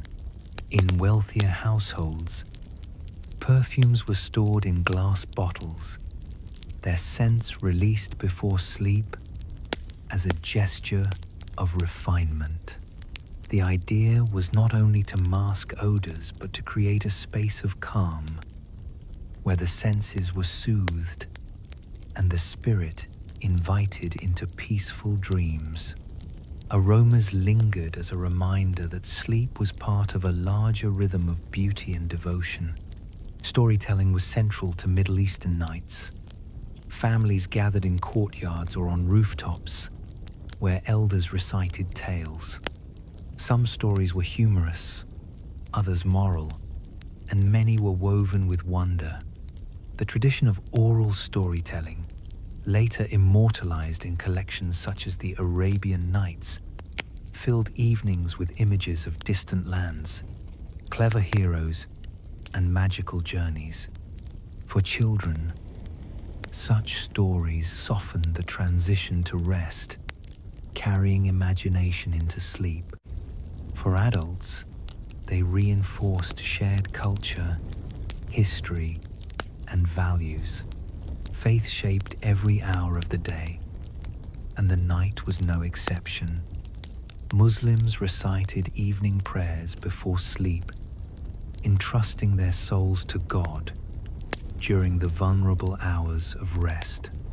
Short verses of the Quran were recited or written on slips of paper kept near the bed, offering protection against fear and bad dreams. In Christian and Jewish households of the region, similar prayers and psalms were spoken. The sense of divine presence was woven into every part of the night, turning even the act of lying down into a gesture of trust. Beds themselves reflected the climate. In hot seasons, thin mats or woven carpets sufficed, allowing air to circulate freely. In cooler weather, quilts of wool or cotton were added. In wealthy households, bedding was embroidered with fine designs, and pillows were stuffed with feathers or cotton. Yet even in palaces, the tradition of rolling out bedding each night remained common. Unlike the fixed four-poster beds of Europe, Middle Eastern households embraced flexibility, a reminder that space could shift easily between work, gathering, and rest. Children often slept close to parents, the family forming a cluster of bedding in a single room or courtyard. This closeness created security and warmth, while also reflecting the cultural value of unity. Privacy was less important than togetherness, and the family bond extended naturally into the night. Imagine a Damascus courtyard at dusk. The air cools as lamps are lit, casting soft light on mosaic walls. Cushions are arranged on the floor. Incense drifts upward in delicate smoke, and a father begins to tell a story to his children. The words carry laughter and wonder, while the scent of rosewater lingers on the bedding. Later, prayers are spoken quietly, bedding is unrolled, and the family lies side by side under the open sky. Stars shimmer above, the city murmurs in the distance, and sleep arrives like a gentle guest. For the Middle East, sleep was both ordinary and sacred. It was shaped by climate, by fragrance, by story, and by devotion. To lie down was to surrender not only to rest, but also to tradition, where faith, beauty, and family surrounded the sleeper. These nights remind us that in many cultures, the passage into sleep was more than silence. It was an act of connection, binding the human spirit to the earth, the heavens, and the people beside whom one rested. Far from the stone cities of Europe or the lantern-lit streets of Victorian England, the nights of indigenous peoples followed rhythms shaped by landscape, tradition, and community. From the forests of the Amazon to the plains of North America, and from the islands of the Pacific to the deserts of Australia, sleep was never a solitary act. It was woven into daily survival, spiritual belief, and the close bonds of family. In the warm regions of South America, hammocks became the central way of sleeping. The peoples of the Amazon crafted hammocks from woven fibers, suspended between posts or trees. This simple design lifted the sleeper above damp ground, away from insects and crawling creatures. It allowed cool air to flow beneath the body, easing the heat of tropical nights. Hammocks were portable, light, and practical, perfectly suited to a life that often involved movement through dense forest. For centuries, they provided comfort while also reflecting a deep knowledge of the environment. In the colder lands of North America, traditions differed. Some indigenous groups slept in lodges or tipis, where fires burned through the night. Beds of furs, hides, or woven mats were spread on the ground, with families clustering close for warmth.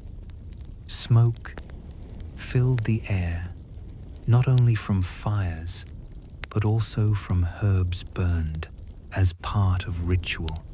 Sage, cedar, or sweetgrass were often used to purify spaces, their fragrance believed to drive away harmful spirits. To sleep in such a space was to rest in the protection of both community and the sacred powers of nature. Children were especially cared for during the night. Cradle boards kept infants secure, sometimes hung near fires or placed beside sleeping parents. Songs and chants accompanied bedtime, carrying stories of ancestors and spirits. These songs were more than lullabies. They taught values, history, and identity. As children drifted to sleep, they carried with them the voices of generations, binding the present to the past. In the Pacific Islands, sleeping houses were often communal. Families or entire groups lay side by side on mats spread across the floor. The ocean breeze passed through walls of woven palm leaves, cooling the night. Privacy was less important than togetherness, and the rhythm of breathing bodies created a sense of unity. Dreams were treated with respect, sometimes considered messages from ancestors or guides. Upon waking, people shared dreams as naturally as they shared food, weaving them into the ongoing story of the community. Australian Aboriginal traditions show another perspective. Some groups believed that sleep allowed entry into the dreaming, a spiritual dimension that connected past, present, and future. the dreaming was not a dream in the ordinary sense, but a sacred reality where ancestors lived and where the laws of life were set. To sleep was to step into that world, guided by the landscape and its spirits. The ground itself was seen as alive, and resting upon it was an act of connection as much as necessity. Across many indigenous cultures, the night was not silent. It was filled with the sounds of animals, of wind, of shifting fires. These sounds were not feared, but accepted as part of life. Protection came not from heavy walls or curtains, but from community, ritual, and the knowledge of the land. Even the dangers of the night, from insects to predators, were met with practices shaped by generations of experience. Imagine a night in the Amazon. A family settles into hammocks, strung between posts, the forest humming with insects and birds. A fire smolders nearby, keeping mosquitoes at bay. The air is thick with warmth, but the swing of the hammock brings ease. Or picture a winter evening on the North American plains. A teepee stands against the wind, fire glowing inside. Families cluster under firs, the scent of sage smoke drifting upward, while voices whisper stories of ancestors. These scenes differ in detail, yet they share a common truth. Sleep was not a solitary withdrawal, but a communal act rooted in land and tradition. For indigenous peoples, sleep was shaped by environment, but also by meaning. Hammocks, mats, and fires were not only tools of comfort, they were expressions of identity, of adaptation, and of belief. Night was a time to rest, but also a time to remain connected to family, to ancestors, to the living earth itself. These practices remind us that sleep is never just a pause in life. It is life continuing in another form, shaped by culture, spirit, and the eternal presence of the land. By the end of the 19th century, the world of sleep was changing faster than ever before. The ancient rhythms of first sleep and second sleep, the rituals of incense, charms, or hammocks, and the carefully arranged ceremonies of nobles and kings were giving way to something new. Technology, science, and modern life transformed the night into a very different experience. For the first time in history, sleep began to resemble the pattern we recognize today. One of the greatest changes was the invention and spread of artificial light.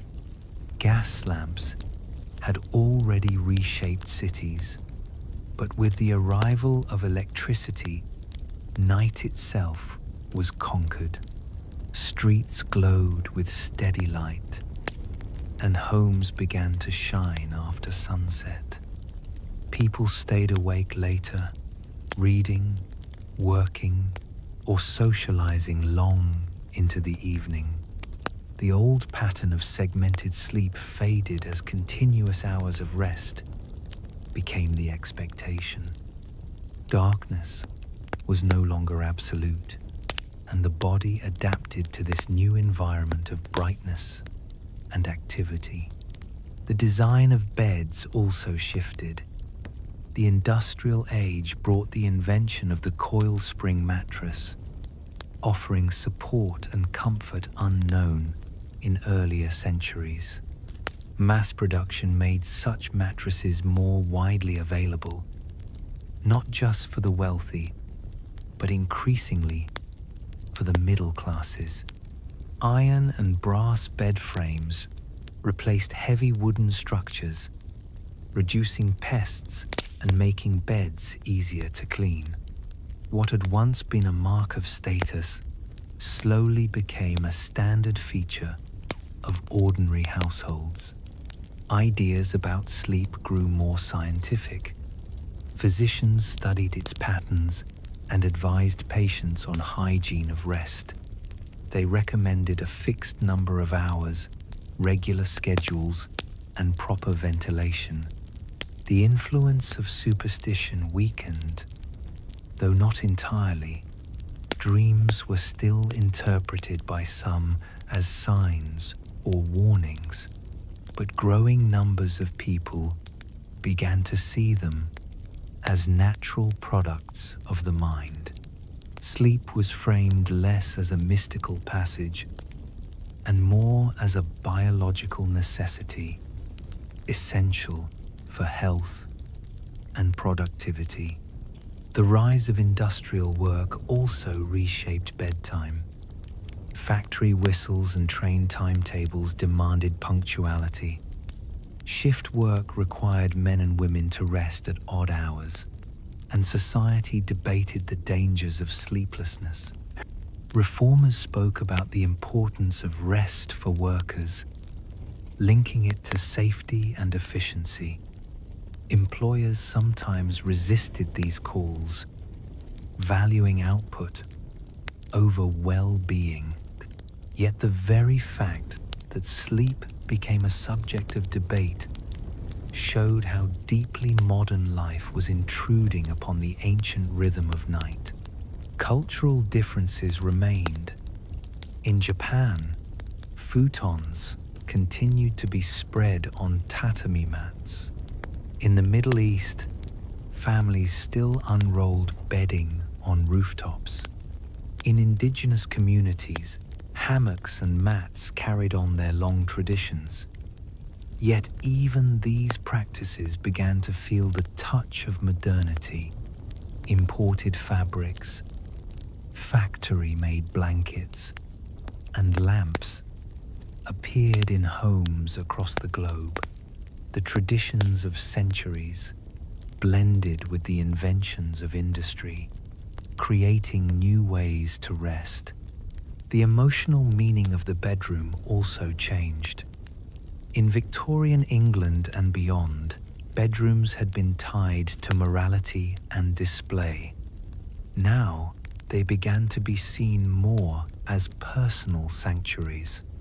Privacy became possible in ways it had not been before. Separate rooms for children, parents, and even servants reflected the growing value placed on individual space. The bedroom became less a stage for ceremony and more a retreat for the self. Imagine a household at the turn of the century. An oil lamp, or perhaps an electric bulb, glows softly in a modest room. A new spring mattress rests on a metal frame covered by quilts from a local factory. The father finishes reading a newspaper. The mother folds away sewing, and children settle into their own small beds. Outside, the city hums with streetcars and lights, no longer silent as in past ages. Within the home, however, there is still the same simple hope as always that the night will bring rest, that dreams will be kind, and that morning will come without trouble. For the modern world, sleep became less mysterious, but no less vital. The passage into the night was shaped now by industry, by science, and by technology, but the human need remained the same: to rest, to dream, to find renewal in the hours of darkness. The traditions of the past whether noble beds, hammocks, or prayers, did not vanish. They lived on in fragments, reminders of how deeply cultures have shaped the night. But the march of modern life brought a new pattern, one that continues into the present. A single stretch of rest, wrapped in light and order, carried forward by the relentless rhythm of the modern age. As we reach the end of this journey, we have walked through the nights of many ages and many lands, from the amulets of ancient Egypt to the hammocks of the Amazon, from the discipline of monks to the order of Victorian nurseries. We have seen that sleep has never been only silence. It has always been a mirror of culture, of belief, and of the human search for safety and peace. No matter the differences, one truth connects them all. Each generation faced the same uncertainty when closing the eyes. Would the body rest?